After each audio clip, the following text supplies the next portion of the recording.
rockin' with? You not rockin' with the best, yes, better than the rest. This is level up, cause I'm way too fresh. All I do is win, so I tend to say less. Except when I come through the flex. Rockin' with the best, yes, better than the rest. This is level up, cause I'm way too fresh. All I do is win, so I tend to say less. Except when I come through the flex. You not rockin' with the best, best, best, best, best.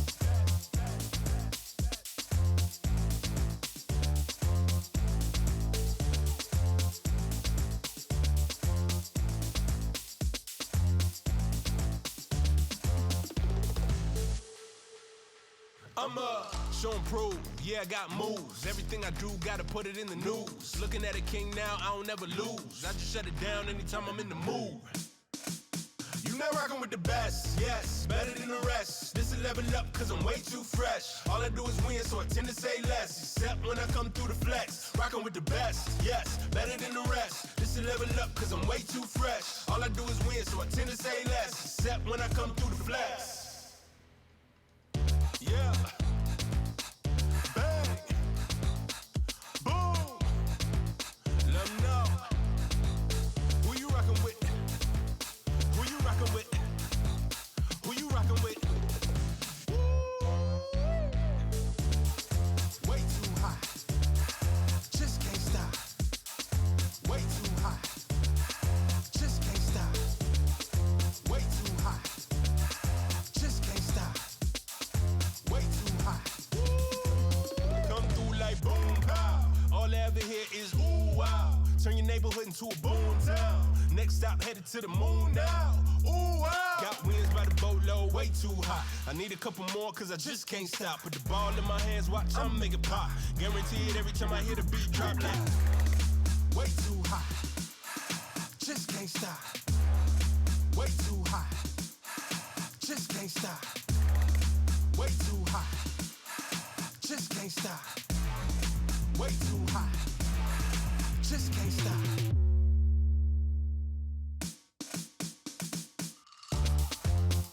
Yeah. Bang.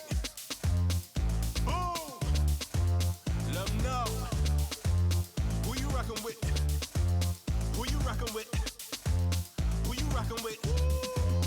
You not rockin' with the best, yes, better than the rest. This is level up, cause I'm way too fresh. All I do is win, so I tend to say less. Except when I come through the flex. Rockin' with the best, yes, better than the rest. This is level up, cause I'm way too fresh. All I do is win, so I tend to say less. Except when I come through the flex. Come through the flex.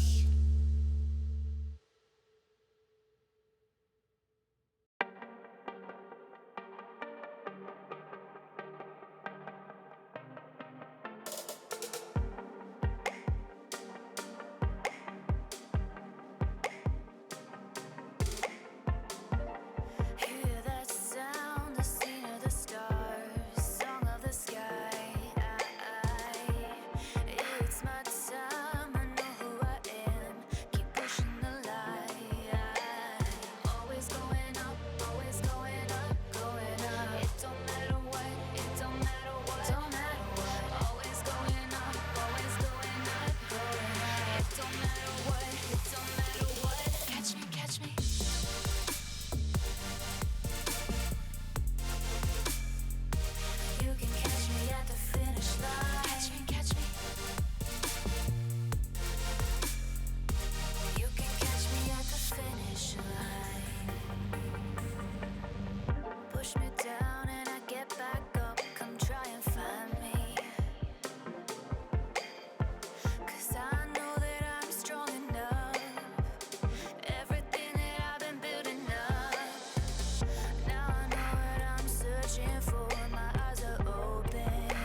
pride and shame. Sometimes the scars ain't worth the pain. Hit 'em where it hurts 'em. Can't stop the rain. Let the money burn, feed the fame. We don't give a damn about it. I'm an outlaw, cooler than the West Coast. I'm a young gun looking for a smoke show. Quick to draw and I shoot to kill. Do it all for the thrill of it.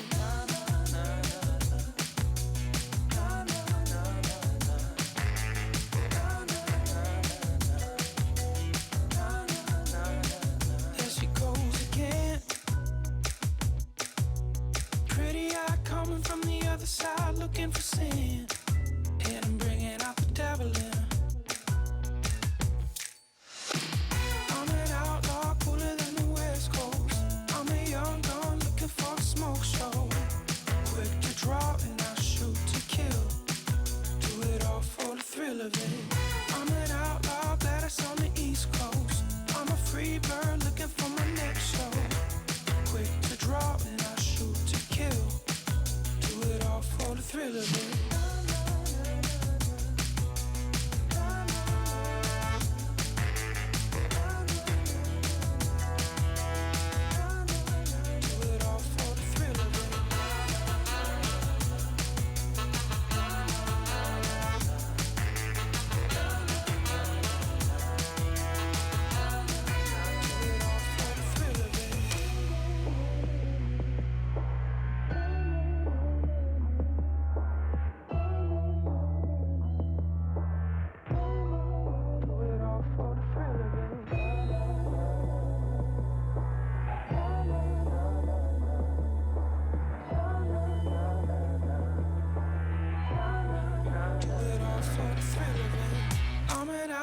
Cooler than the West Coast. I'm a young gun looking for a smoke show. Quick to draw and I shoot to kill. Do it all for the thrill of it. I'm an outlaw, glad it's on the East Coast. I'm a free bird looking for my next show. Quick to draw and I shoot to kill. Do it all for the thrill of it. I'm an outlaw, cooler than the West Coast. I'm a young gun looking for a smoke show. Quick to draw and I shoot to kill. Do it all for the thrill of it. I'm an outlaw, glad it's on the East Coast. I'm a free bird looking for my next show. Quick to draw and I shoot to kill. Do it all for the thrill of it.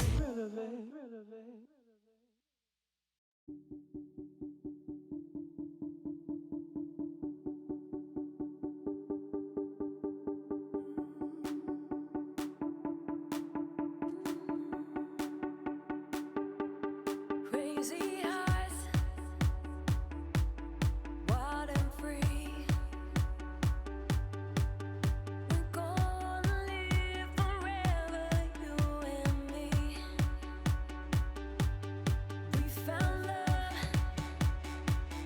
in the darkest place. From the ashes we will shine and flower with grace. Yeah, we'll rise up, who can stop us? Dancing through the night. We are rebels, we are stronger. Like a phoenix taking flight.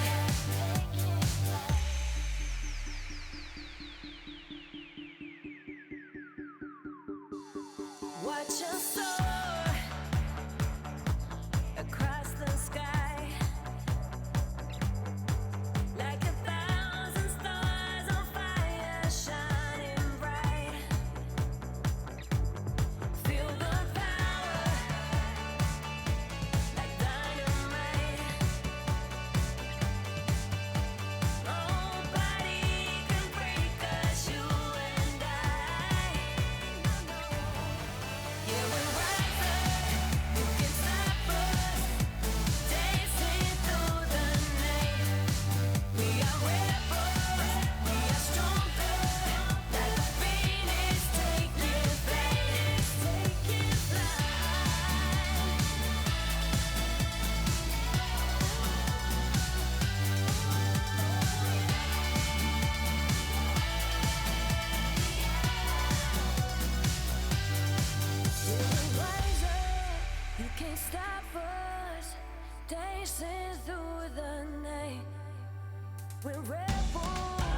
We're stronger, like a phoenix taking flight.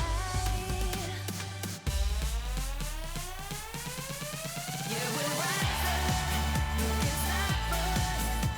Dancing through the night. We are rebels, we are stronger, like a phoenix taking flight. Yeah, we're rising, who can stop us? Dancing through the night. We are rebels, we are stronger, like a phoenix taking flight.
Hello to everyone watching around the world. We're coming to you live from the Suntech Convention Center here in beautiful Singapore. Icons 2022 continues today as we close out the semifinals. We've seen the best of Wild Rift players in the world compete on this stage for weeks, and the championship is within striking distance. Hi, everyone. It's Daniel Digon Gonzalez here, and joining me to break down every play, every game, every little bit, every little moment, it's Riku and Stuart. How's it going, Riku? Oh, we're doing great. It's the second day of semifinals, and imagine, we're already close to the end. I want to hear an onomatopoeia as strong as Riku's ow. Ready, set, go, Stuart. All right. That's how good Close Stuart's enough. doing.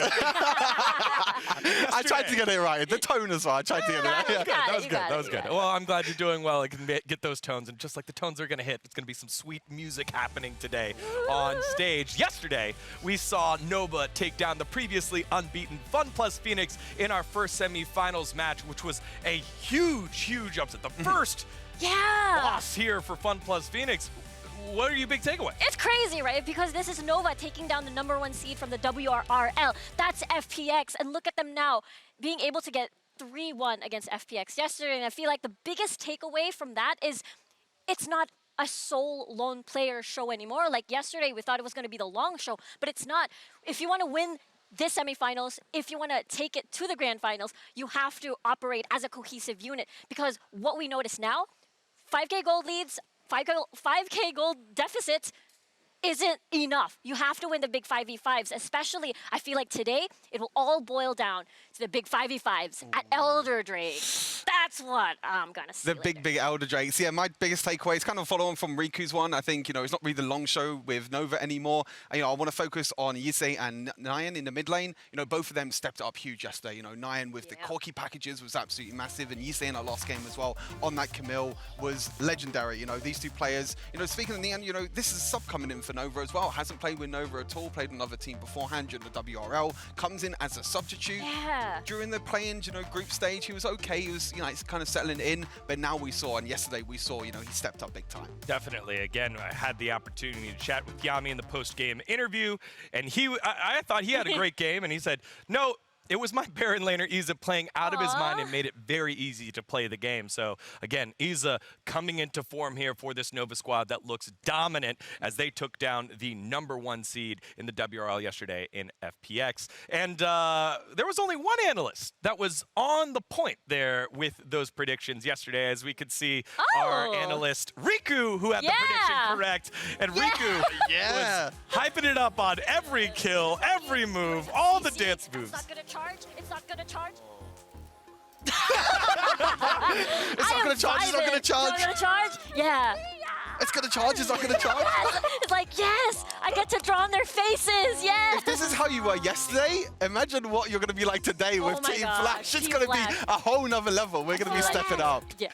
All right, well, we're seeing some of the crazy moves there of Riku, so we're hoping to see some crazy action today. Maybe even a quadra kill or two, but just in case, we got ourselves a couple of more dance moves here. Look, Riku! This reel's going very long. You have a lot of dance moves. A lot of done. Imagine that was a BO5 series. We went to 4 games, and I'm just dancing my night away. I know. BO7 for the finals, so Oh, that too. lots of dance moves here. Lots of time to dance. Yeah. I know. All right, well, we're hoping to see some crazy action today, or maybe even a quadra or two. But just in case these pros don't deliver, you at home have been using the hashtag RiftPopOff. And here are some of our favorite quadras from the fans in our Coca-Cola Wild reactions. And it all starts here at the top with Eita. Ooh, look at that double kill on the old Evelyn ult, and even, I'm pretty sure that was a 1v5. That is a crazy 1v5. I mean, even though Ada fell in battle here, still gets that quadra kill. Still gets the quadra. This one from Yales Cuatro. That's 4 for you, Stuart. Yeah, it's four. Number 4. 4 kills, 4 quadra kills. We're blending it all in with the names as well. Beautiful brand gameplay there. This one is Ezequiel. Oh yeah, here, Ezequiel with this kale play. Look at this big slow-mo. You have to talk in slow motion as well. Yeah, very aggressive on this play with the kale ult. Gonna drop down. Is there gonna be a flash? Looks like not gonna be needed. Look at this kiting. Look at this kiting maneuver. Dancing around the tower. Look at those dance moves. Elegance. And then, not even close, baby. Level This 15 one- kale. This one is from Heidi Hosotto. Katarina, quadra kill. Kind of expected, really. With the, Not always. Like, solo not kill until champion. always. Not until Maybe solo not queue. when you're playing carried, This one over the wall, Ooh. picking that one up. Neutralizado for the quadra kill here. Beautiful. And a long theme. One more, it's the Death Note with another Katarina quadra. Wow, look at this. Yeah, here at the bot lane, okay, gets taunted, fine, but flashing in. Oh. But this hook comes in though, but going into the tower and then just teleporting out. Yeah. Nice So and smooth. easy. The quick thumbs to jump in and Yeah, jump jump out, in, then jump jump out, out. like, woof. Beautiful. So The Katarina cool. moves, always great to see the quadras in. If you want to be featured on the broadcast, submit your own clips using the hashtag #RiftPopOff. And And yeah, I know we saw a lot of amazing wild clips today, but We I want did. to see your wild side, Digon. Mine? I want to see your wild side because I'm pretty sure we have. Oh my gosh! Oh. The wildlife. That's adorable. Oh! That's so cute. You're yeah. Coca-Cola polar bear and you're dancing. Oh my god, that's so cute. He was showing some of your dance moves there, Digon, as well. Let's go. That was my Looks like you've got to be you two both dancing later on. that's my Coca-Cola wild reaction right there. Ah! I get that excited when I get a bottle of Coca-Cola pop-off there. It's a pop-off Got that dance energy, move. yeah. All Love it. right. Make sure to use the hashtag #RiftPopOff and you get your clip shown on the broadcast. Now, for today, it's all on the line for Southeast Asia in our matches. The #1 seed, Team Flash, is taking on the #4 seed from the WRL, J-Team. So let's dive deep onto this matchup. On one side, J-Team, the #4 seed out of the WRL. They are 5-0 here at Icons and have only dropped 2 games this whole tournament, and it took down Team Flash, or Flash Wolves, to get here. Now, on the opposite side, you have the #1 squad from Southeast Asia, Woo! Team Flash. They did lose a series on the way here, an 0-2 at the hands of Nova Esports, who's already made it to the finals. As you see the players coming on into this stage today, you can see this beautiful stage that they've been coming through, and a color appropriate here for Team Flash, Riku. Yeah, it's the WCS orange color, and as well as Team Flash. I love it. It's very poetic, Digon. All right, well, we'll see how Team Flash does here as all the players are hyped and ready to go. But for more on the top team from Southeast Asia, here's Mika Fabs with Mr. 3-0. Thanks so much, Digon. Mika Fabs here, and we are lucky enough to have Coyote with us from Team Flash right before a very, very important series. Thanks so much, Coyote. Now, let us know, how is the team feeling right now, right before your series? Cảm giác của bạn như thế nào ngay trước khi trận đấu giữa bạn với lại G-Team diễn ra? Cảm giác của mình khá là hào hứng vì đây là trận đấu có thể giúp bọn mình vào trận chung kết sắp tới, nên mình cứ muốn hào hứng. I feel pretty exciting because this match will have us go to the finals, so it's all about exciting. It sounds like you are very pumped. Now, we saw in a video that you guys mentioned that you studied the WRL very intensively. Can you tell us more about that? Bạn có vẻ như là bạn rất là tự tin về cái khả năng của đội tuyển của mình, và team bạn đã chia sẻ là team bạn đã nghiên cứu rất nhiều về khu vực WRL, thì bạn có thể nói rõ hơn về cái việc nghiên cứu này không? Thì thực ra là meta của khu vực WRL khá là đánh chậm và bọn mình phải thích nghi điều đó, tại vì đây cũng là meta game hiện tại và mình thấy điều đó Trung Quốc khá là mạnh. I think the WRL's meta is quite slow. They try to slow down the game, and we have to do the research and get familiar with the meta, the slows. I think it's a global meta also, so we will try to follow that and learn from it. Well, you predicted the previous series that Team Flash had so well, so we want to know, what's your prediction for this series? Bạn đã có những cái dự đoán rất là chính xác về cái kết quả của Team Flash trong những trận đấu vừa rồi. Thì chúng tôi muốn biết là dự đoán của bạn như thế nào về trận đấu ngày hôm nay? Thì đối với trận đấu ngày hôm nay thì cũng như là trận đấu ngày hôm trước thôi, thì kết quả thì chắc vẫn là Oh, you heard it from the man himself. So let's get right to it. Coyote, best of luck in your matchup. Good luck to you guys and the rest of Team Flash. Good luck to J-Team as well. May the best team win. Back to you guys, Digon.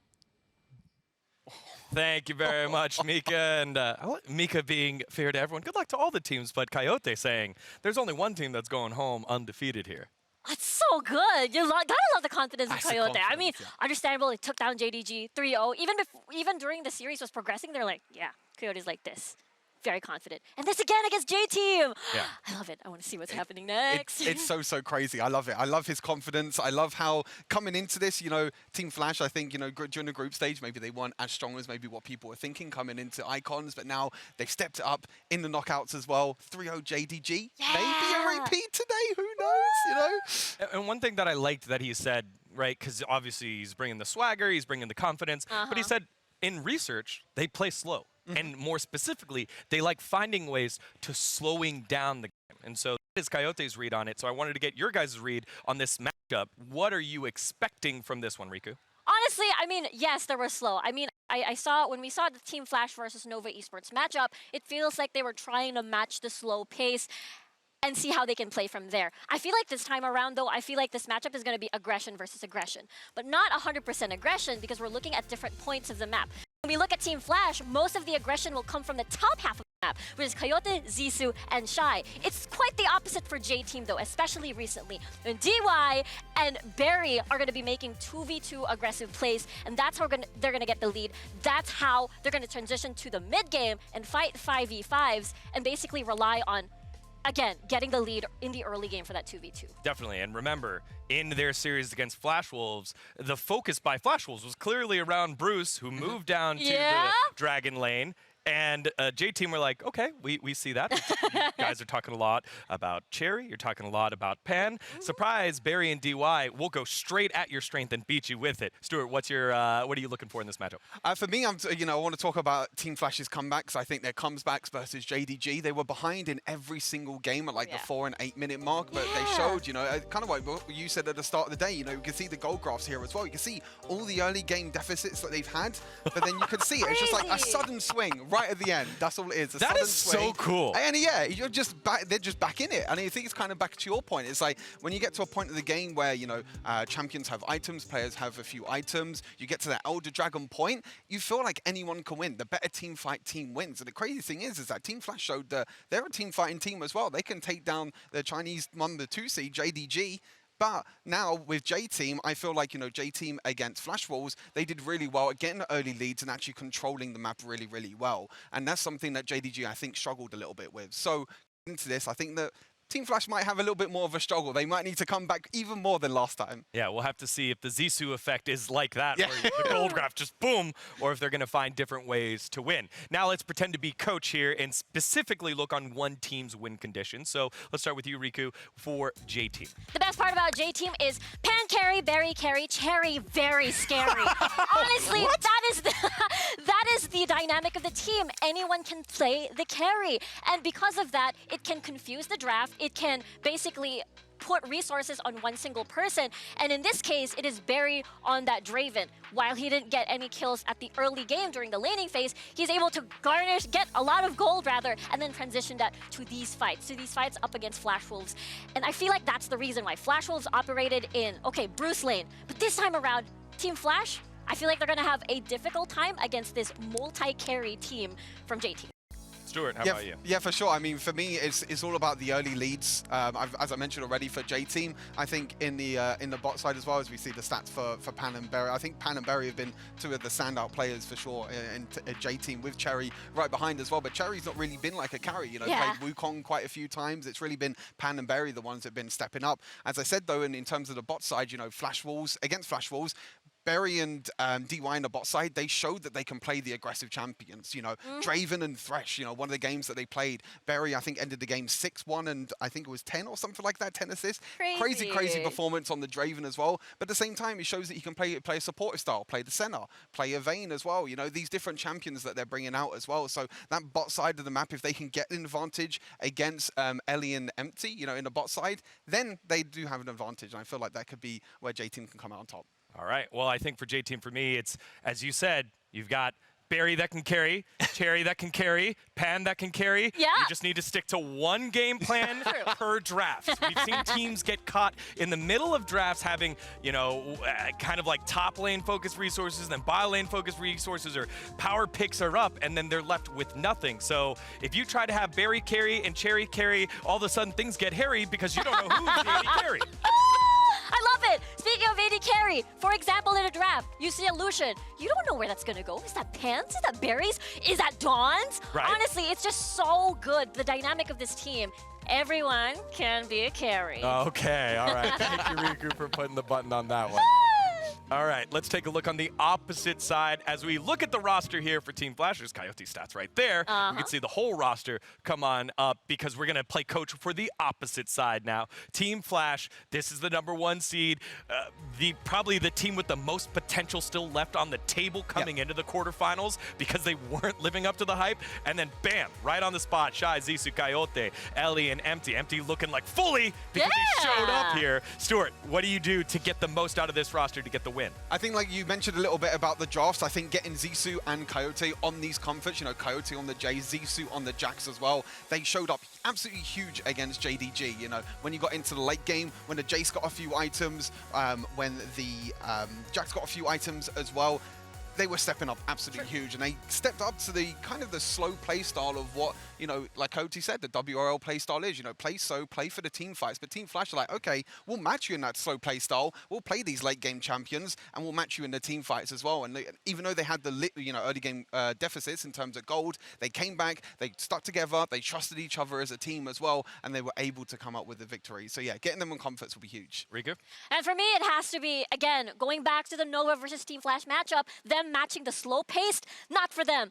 Let them do what they did to JDG, which is very fast. They have to play fearless. That is their key, to catch them off guard, to get that early lead, to activate early roam, and play with Coyote to tag along with Zissou and even invade the enemy jungle. And I feel like, you know, banning Singed and Wukong is going to be incredibly important because Team Flash is a very mech-heavy team.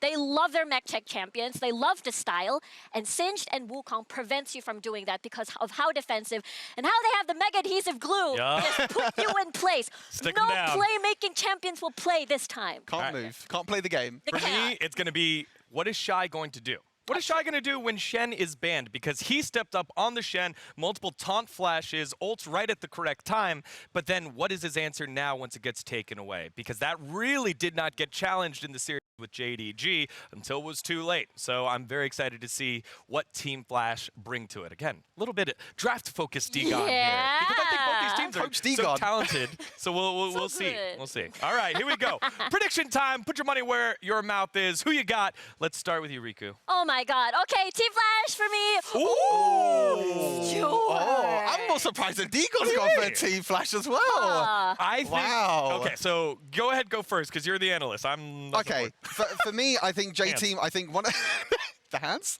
What, the hands? Yeah. Sorry. Go ahead. Go ahead. Go ahead. Sure. Sorry, yeah. J Team, you know, in my opinion, one of my favorite teams, I think, coming into this tournament now as the team progresses. Like I said, you know, J Team, if they get the early aggression towards the bot side, if they put Barry on the carry, don't put him on the center, maybe on the Draven again as well, could be something interesting. J Team, they get the early game lead, they control the map, they control the vision around Team Flash. I think it's going to be a struggle for them, but I think it's going to be a close series. So I think it's going to be 3-2. For me, it's going to be 3-2 Team Flash, but I feel like that momentum against JDG is going to send them flying towards the grand finals. All right. There we have it. I think both of you, since you're on opposite sides, you played the bet game last time. This time, the winner will get to wear the polar bear suit. Because that's a great prize. We're not doing punishments. We're doing prizes here beautiful. for our final We get to keep it? semifinal. Okay. Predictions are in. The pre-show is in the can, which means it's time for the last semifinals match between Team Flash and J Team. One team moving on to the finals. Who will it be? Let's find out right now.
mới đã được lên kế hoạch sắp.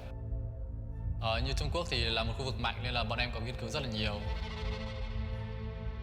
我觉得 J Team 从最开始到现在都是在进步吧。 Sẽ là một chiến thắng thôi. 我们比 TF 强的地方在于我们的个人实力比他们强。遇到我们的话，小心一点吧。 Em nghĩ là nếu mà nhìn vào dây team thì họ là một đối đội mà các bạn cũng nên đánh giá lại team Flash. Bây giờ sẽ là hành trình của chúng tôi.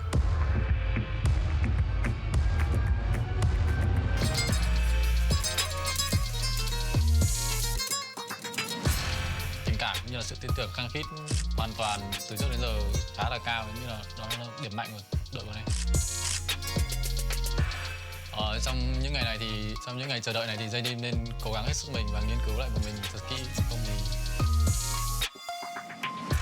对于这样的情况，跟在我们 WRL 赛区打比赛一样的，都是为了自己的荣誉而战的。大家都想赢的话，可以拿到冠军。 tất cả những gì bọn em đó là focus, tập trung vào con game, mình chiến đấu hết mình. 接下来我们遇到 TF， 我们一定会很自信的。 Đó là một kết quả đã được định trước, chiến thắng cho team Flash. 让我们好好的竞技一场吧。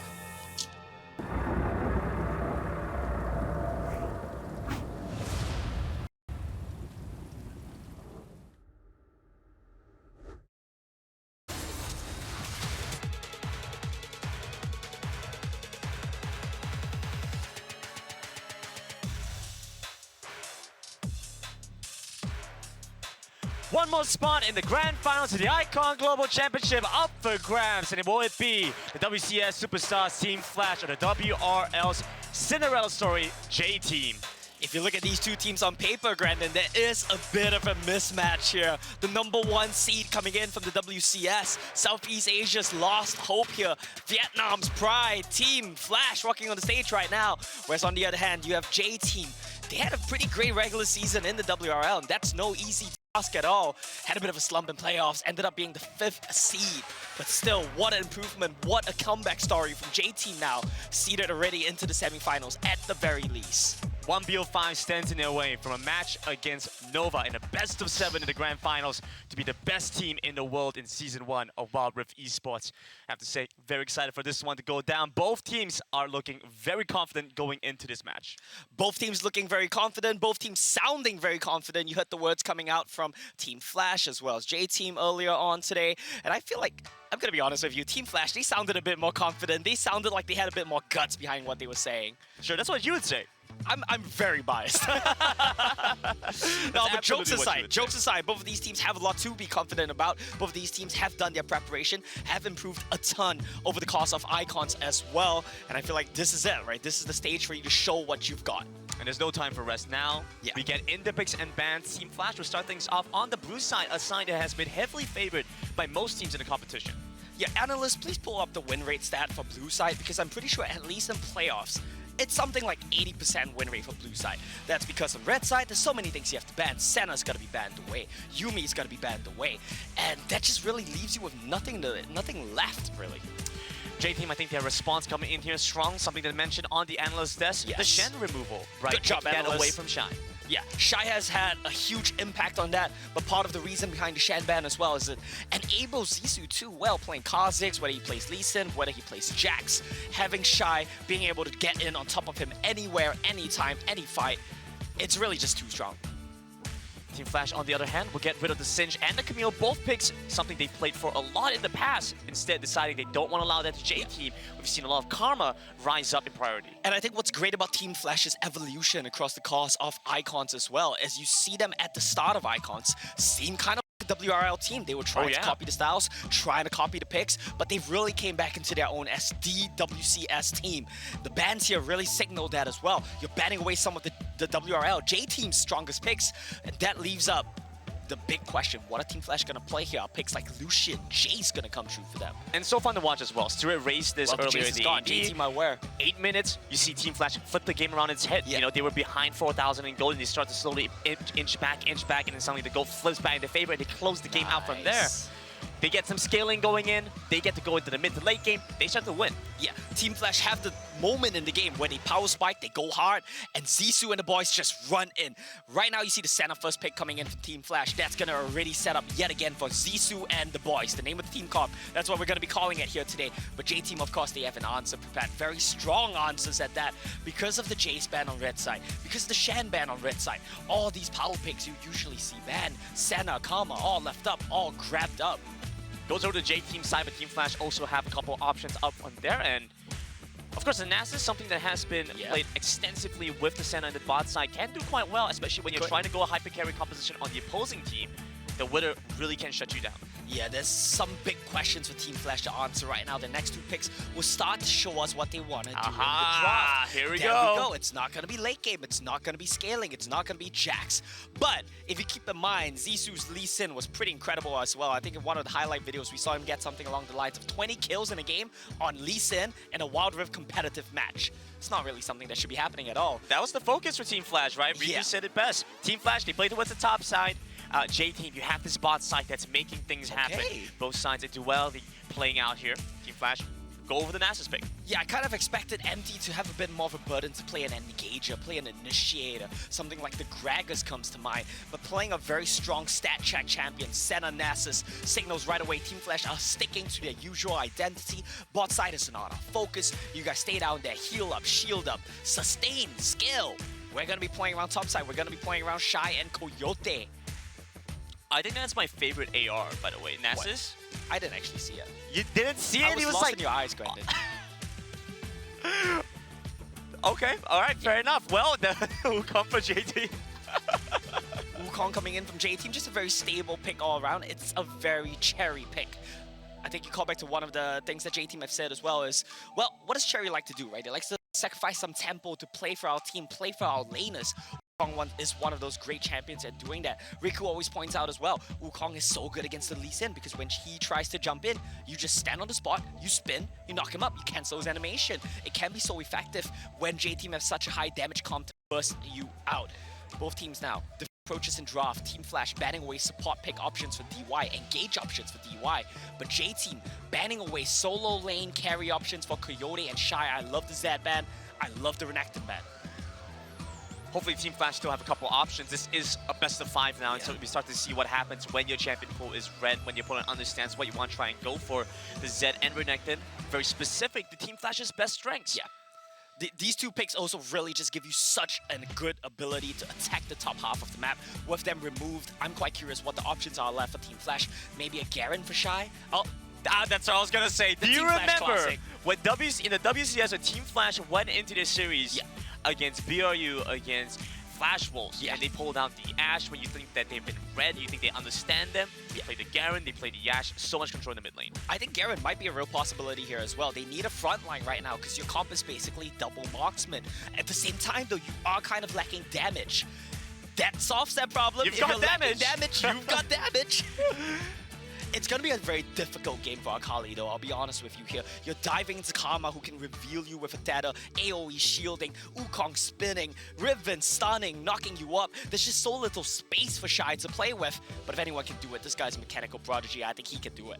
In a difficult matchup as well to start this one off, right? You're going up against likely the Riven in the top side, even maybe if the it's Wukong. not, maybe it could be the Wukong. You know, you have some couple of things coming through. Looking to see how well they can punish Shy in the top side. JT round things off. You banned away to set Ender Galio, but they still have the Rakan. Yeah, it's not going to get any easier for Shy. Rakan just pops the ultimate, charms you out of your shrouds. It's very easy to shut down Akali here. Shy has a huge burden to be proactive in these team fights. Shy and Zissou really are the ones that need to go in, need to pop off. They need to have the good Tums today, whereas the rest of Team Flash, very stable. Front to back, we've got good scaling, we've got sustain, we've got engage. Options are plenty for Team Flash, whereas on the side of J-Team, this is a very brawly comp. You always say, who's going to be the scary carry on J-Team? Well, you've got a bunch of options. Not only is there a match on the line, not only is there a slot in the finals on the line, there's also an opportunity for all you guys to either get Stuart or Riku in a polar bear suit. So they channel some energy into your favorite team, Team Flash or J Team. Winning side gets to wear the polar bear suit. Well, I mean, I have a couple of queries about that. I have a couple of qualms about that. For starters, I don't think Riku fits in a polar bear suit. That's even better. I feel like that's even better. All right, well, this is my personal favorite part of the match. I don't know about you guys. The lineups for both Vote in sides. Twitch chat right now. Who looks the coolest? Brendan says Nasus. It's I think Senna. Nasus. I think it's Senna. Nasus looks so cool here. Come on. What do you mean? Senna! He's like towering over everyone else. Senna's like gun is taller than Nasus. So what? Okay, it's Senna. As we head into the game, there's a couple of things we want to look out for here, namely the Zissou factor, and on the side of J Team, it's going to be the bot lane factor. As we start this one off, a lot of things can be kind of considered as well. J-Team do like to try and get some early positions, try to get some early vision. It's now going in here, clearing out a ward on the side of Team Flash. Yeah, this is a very common what people are doing all the time in competitive games, in solo queue, everywhere really. Don is well aware, he's done his prep. In a hype video, we saw both teams talk about, you need to study us. And well, clearly, J-Team and Dawn have done their studying, have done their preparation. We talked a bit about bot side prep, right? We talked a bit about bot side gap. We kind of expected Barry and DY to come in as the heavy hitters, swinging against Empty and Ellie, who are usually just the sustain players. The play safe, don't die lane on the side of Team Flash. But this time around, playing Karma Rakan, I feel like Team Flash are pretty happy taking this matchup. Well, absolutely. I mean, you get the Nasus and you get the Senna, they get to keep scaling, they get to keep moving the game along, and then you reach a certain point, you're able to use the Wither and slow down a lot of the hyper-aggressiveness that comes through from the opposing team. Especially since, like you mentioned, right, you see the Lucian come in early, Nasus is gonna have a great time against that Wither, and you are forced to have QSS, you're forced to buy it. Don't want to get that second ban on the Nasus, right? Have to go for it early. And I think QSS is gonna be a very high value item for sure on the side of JT. You've got the Enchanted Crystal Arrow, you've got the Wither coming in. I think that's my favorite thing about WCS teams. We might not play the same meta, we might not come from the same countries, same regions, but they're all great with the camera, aren't they? They got so much personality. Yeah. I love how cool Coyote is as well. You saw him just closing his eyes, chilling, resting, getting in the zone, really. And they've actually been playing like competition after competition. I think this was, they had the WCS finals, and then they were playing the regional competition where they won the medal, and then they came into the SEA Games, SEA Games, and they came into the Icons Global Championship. They're playing competition after competition, constantly warming up, like just warming up, like constantly staying warm. Granted, I'm gonna be honest with you here. SEA Games was not much of competition for them. WCS was not much of competition for them. Team Flash are cut above the rest, really. I think this team is just so good. They are one of the best in the world, and that's a relief because they're playing against one of the best in the world right now. Kind of underplaying these teams right now, Omo. Yeah, exactly. They've been working hard. They've been working Icons hard. is their first real challenge. As you saw when they came into group stages, reminder, Team Flash did not have a great start. Team Flash got smashed by Nova. They looked lost in their matches after that, and it really took the match against JDG for us to see Team Flash kind of return to form here. And I think part of that might honestly be you aren't playing teams that are as good as you. You kind of get a bit complacent. It's hard to learn. It's hard to grow. But we're seeing Team Flash 2.0 right now, and I'm loving it. We'll see how they intend to keep this one going, how they manage to pull back. We've had Nova go into the finals at this point, and so losing against them, not the biggest concern. Well, I mean, it's kind of a worry for whichever team faces up against Nova. But what happens in the finals? But that's the finals. We don't want to get ahead of ourselves. That's on the 9th. Today, today, we've got another match ahead of us. What date is it today? Today's the 6th. The 6th? Yeah. So we've got 2 days after today before we get to the grand finals? Omo, I feel like you are not... I can't wait that long, Brandon. I don't feel like this is a rhetorical question. I feel like this is a genuine question. You're asking me for your schedule right now. Let's just pretend it's a rhetorical one, and I'm asking for the viewers at home. Okay. So I'm Twitch chat right now. I'm the viewers. Hey, Grandin, when is the grand finals, and where can I watch it? You can watch the finals on July 9th. Right. On twitch.tv, Wild Rift Esports, among others. What time is it? It is 2 hours later than our usual broadcast. And what time is that? For whatever time you guys watch from, so that should be 6 p.m. GMT so, plus hypothetically, 8. right? Rhetorically. Generally. Hypothetically, if one of the viewers happened to be Omo, what time would he need to show up for the cast? Just In theory. In theory, of course.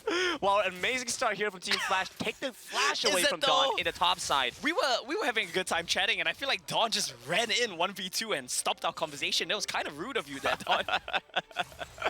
Cutting the conversation, he was Oh, doing a favor no. for all the players back home. Ellie's gonna have to flash over the wall, get Wow. off there. Burns his summoner spell on the bot side as well. Yeah, very odd start to this match. Dawn going into aggressive, Ellie kind of getting caught in the river, trying to go for a deep ward.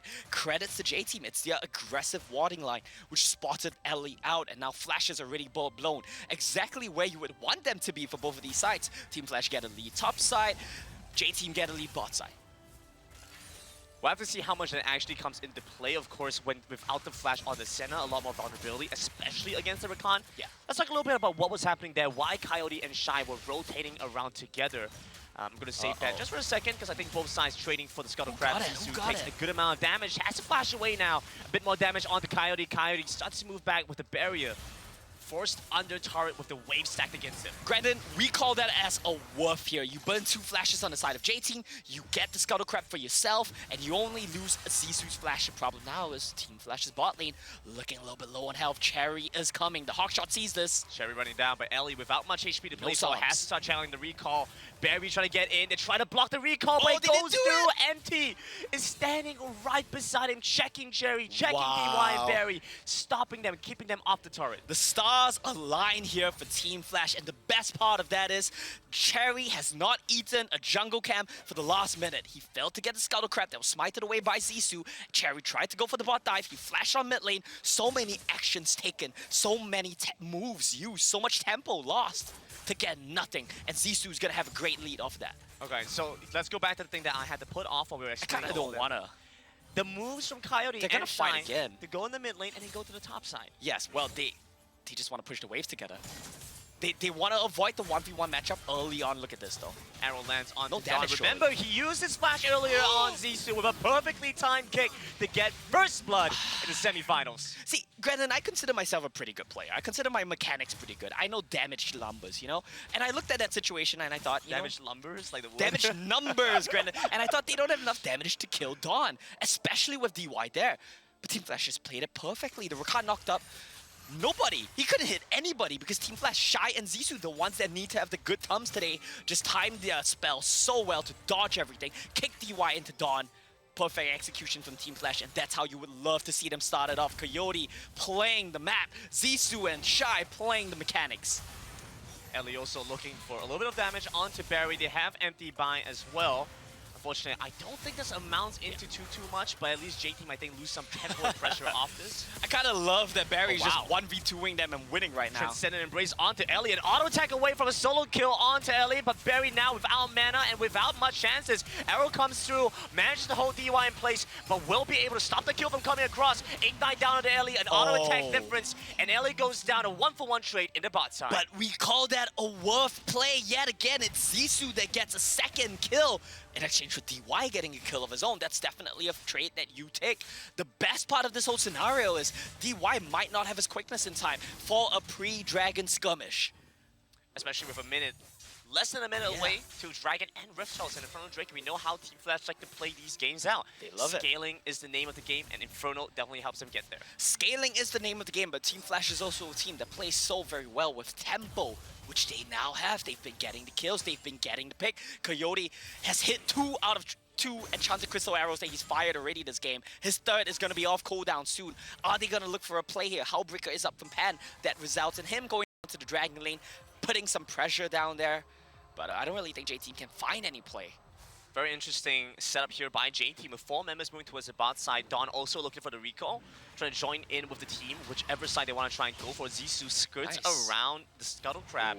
Will not be spotted out by the vision, and so I don't think J-Team actually know this is going down. No, they don't know this is going down. They have a suspicion, probably. That's what Dawn is coming for. Now he's going to want that out. A dive in the bot side, Coyote stuck in the 1 versus 2. Transcendent Embrace used by Coyote with the barrier and the shield. Clears out the wave. J-Team back off. Rift Tower goes down. Goes over to Team Flash. They want the Zissou Dragon picks too, this up, Brandon. and now they're looking for a fight by the Drake. As we go into a pause again. I feel physical pain when something's about to happen and we head into a pause.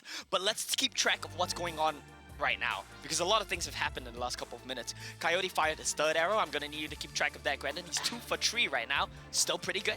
I have to keep track of this? Yeah, take notes. And I'm gonna be live stats. Yes. While we're doing this. Yes. I have to do the math. How many we've landed and how many we've missed. Yeah. All right, sure. 3 out of 3 so far. 2 out of 3 so far. 2 out of 3 so far. The third Yeah. one didn't hit DY the bot side. What's No, the he third didn't one? use it because he tried to Oh, snipe it's, Pan out in the mid it's lane. up now. Is No, that his what you're fourth going? one is up soon. Okay. He spent his third So one 2 already. out of 3 so far. Pretty good. Okay. 66.67%. Sure. Nerd. But yeah, so that was used. If not, they could not have attempted the bot dive. But because they attempted the bot dive, they spent so many resources trying to kill Coyote. They would not have Karma out. I believe they have Rakan out on the side of J-Team. And that's going to make for a very dangerous Dragon setup situation because Team Flash already have the Herald and they are barreling to the Dragon. Well, before all this went down, we actually got to catch up with some of the players on both sides with Team Flash and J-Team. Let's take a look at that and catch up with some of the players going into the semifinals. 我是接替射手 Barry。我觉得我们只要心态放好一点，然后就是态度端正一点嘛，就是大家都想赢的话，就可以拿到冠军。我觉得 TF 的打野让我印象比较深刻吧。他在艾克斯，我记得有一场盲僧杀了20多个。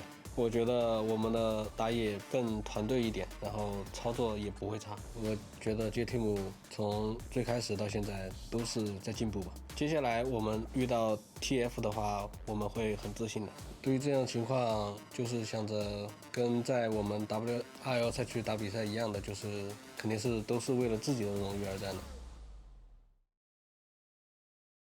Xin chào tất cả mọi người, mình là Eli, mình hiện tại đang đi đường rồng cho team Flash tốc chiến. Em nghĩ là ngoài tính chiến thuật ra thì bọn em còn có một cái tình cảm cũng như là sự tin tưởng khăng khít hoàn toàn từ trước đến giờ khá là cao. Em nghĩ là đó là điểm mạnh của đội bọn em. Thì chắc chắn là em thấy tự hào hơn rất là nhiều bởi vì gần như là ngoài trên tất cả các đội trên thế giới thì giờ chỉ có duy nhất là team Flash còn đứng với các đội Trung Quốc và bọn em sẽ tiếp tục trên cái hành trình này.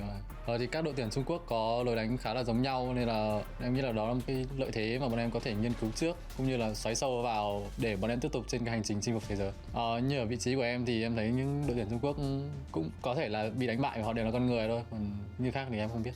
J-Team là một đội tuyển cũng là top dưới của Trung Quốc ấy. Là khi mà nhìn vào đội tuyển J-Team thì cũng có khá là nhiều lỗi mà thực sự là từ rất là nhiều vị trí. Bọn em không lo sợ J-Team nhiều như là FX hay là Nova nên là sẽ là một chiến thắng thôi. Nếu J-Team không sự thay đổi gì trong những ngày này thì đó là một kết quả đã được định trước, chiến thắng cho team Flash.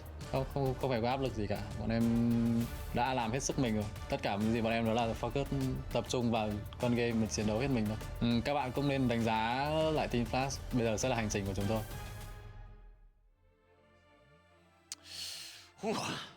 What a spot for both these teams now. Team Flash, of course, we've seen how they've come into this competition so far.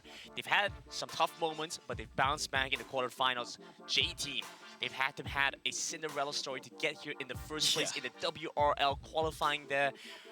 Because the 4th seed could not make it, they came into the competition and they smashed their way through the play-ins into the group stage and now against Team Flash. But you know, from what we saw from these two teams, from what we saw in the interview as well, I kind of feel like we're not seeing Team Flash come into this matchup as an underdog. I feel like we're not seeing Team Flash come into this feeling like they need to prove themselves. They've already proven themselves. They've 3-0'd JDG, the 2nd seed from the WRL. They're coming in here to do their best to win it all and to go to the grand finals for that rematch against Nova. That's their goal. And so far in game 1, it's a pretty slow start, but I feel like it's looking promising. J-Team, on the other hand, some flaws, according to Ali. They look pretty okay in game 1, but they need to keep it clean, keep it stable, because we're starting to see some slip-ups here in the big stage. You know, the rough thing was when we saw Team Flash in on their first matches against Nova, they were constantly in a position where they were so close to surviving or so close to picking up a kill. It feels like J-Team is now in that position against Team Flash. Multiple instances where they've gone in aggressively in a situation where they should have been able to get a kill. We even saw very nearly with the 2v1 on the bot side. DY had to come back in, and Zissou was able to find that 1-for-1 trade, right? So, tough spots for J-Team. I feel like they've been able to stick to their game plan, but it's not paying out the same way it should be right now. Yeah, it's still an extremely close game 1, but like you said, Team Flash are definitely trading up right now, marginally, but we take those. These little leads are exactly what you need. I think if you consider both team compositions as well, I would say that scaling advantage definitely goes over to Team Flash as well. You have Zissou on that Lee Sin to be the pace setter, especially in the early stages of the game, working in tandem with Coyote, who's going to give him the vision with the hawk shot, give him the setup of the enchanted crystal arrows. Such a great duo combo coming in from the mid jungle of Team Flash. With that in mind, though, you have the late game scaling coming from Senna, Nasus, from the Akali, and I feel like that just makes Team Flash's team composition so well-rounded. I mean, we have to see the Lucian stay ahead. Lucian has to get ahead and has to stay ahead. He has not even done step 1, Brendan. He's not even gotten ahead. That's a problem. That is a problem. You're Lucian into Ashe. Yeah, it's a rough matchup because Ashe will keep you at bay. She will always keep you at arm's length, so you have to be able to force some plays, get some gold. Good news though for Pan and the rest of J-Team is he has a bit more time to do it. I'd say I'd give you about a 5-minute window before that really closes and Lucian gets outscaled. We have Cherry and Zissou junglers on both sides as they head-to-head. Cherry, very active within the team. Zissou on the other side. Lots of gold. I actually love this. Yeah, exactly like you said, Grandin, but it tells the story of these two junglers and their role within the team. Stats don't lie, right? But we can kind of cherry pick the stats a little bit here. Oh, cherry pick Literally the cherry stats? picking the Okay. stats here. Kill participation is higher for Cherry. He sacrifices his own temple to try to help his teammates, to try to get them ahead. He's not really a selfish jungler. He doesn't get a big portion of the gold. That normally goes to his solo laners, normally goes over to his dragon laner as well. On the side of Team Flash, Zissou gets a lot of gold and does a lot of damage. He is one of the big carries of the team. Different roles, different responsibilities.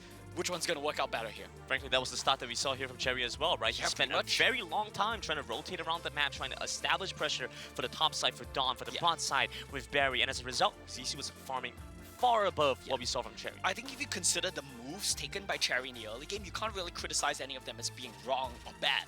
He made the right choices given the options presented to him. But his teammates were going, I need help in my lane, I need a snowball, I need to Granted, clear the teammates waves. are doing the right thing here. They're saying, we set up the wave, we can dive this. The problem is, they needed to have cancelled that recall coming in from Ellie. That play in the bot side when he set up for the dive cost Cherry so much. He went for the scuttle crab, wasn't able to get it. That's a smite fight, right? That's basically a 50-50. We don't count that, it happens. But when he set up for the dive, he was still level 3. Zissou was already level 4 by then. They couldn't get the dive off, and I feel so bad for Cherry. He was sending the bush, sitting there, being intimidating, but he couldn't find anything. And honestly, Grandin, if that's me in one of my solo queue games, kind of about to tab it. I'm kind of about to leave.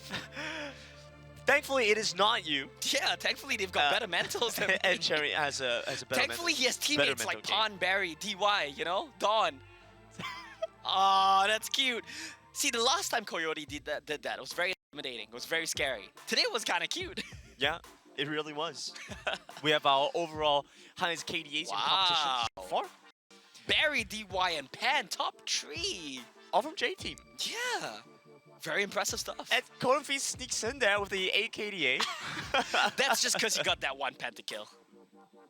Sure, we take those. Yeah, we take those for You sure. slot yourself in the top 5 off that pentakill. Of course, we also have Doki joining us in the top 4 position. Well, Doki sneaking in there as well, but he's also no longer with us, so that's a bit unfortunate. The only 3 players left here on the highest KDA icons are all from J-Team. Oh, I know what this is. Spots. What is this? You either... Live long enough to see yourself not be on the KDA Yeah, spots anymore. you either drop out the competition with a top KDA or live long enough for your KDA to slip down. Which would you take? I feel like I'll take the high KDA. You take the high KDA? I feel like I take the high KDA. Yeah, I know you would. I would gladly go up there and play a 0.2 KDA tournament to help my team move forward, Brandon. That's the kind of man I am. How about you? 0.2 KDA, just like the overall worst stats in the competition. Yeah, probably. Like, let's Call say me you... Exocet. I'm sorry. Thank you.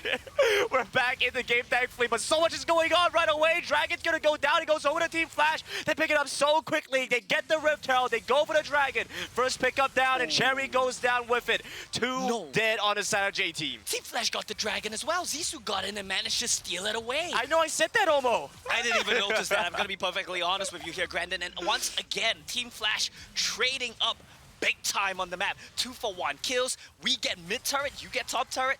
The trades are happening. Sure, J-Team are trading, but every trade so far has been favorable. Best trade news going to Team Flash. Without needing to use the Rift Herald as well in the mid lane, still being able to hold on to that, get to use that off in a side lane somewhere else.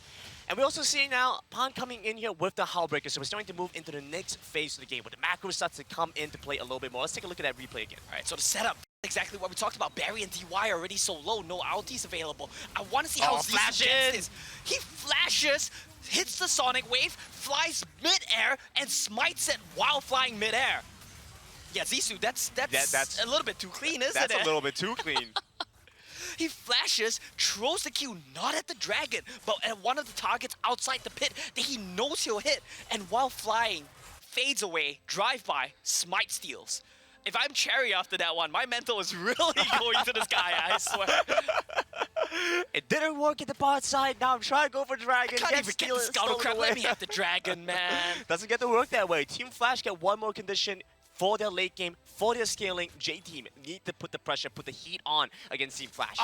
While you were talking, it changed. I was going to point out really quickly that DY had more gold than Cherry. But Cherry cleared the Raptor Cam, and he's back to a barely above his support.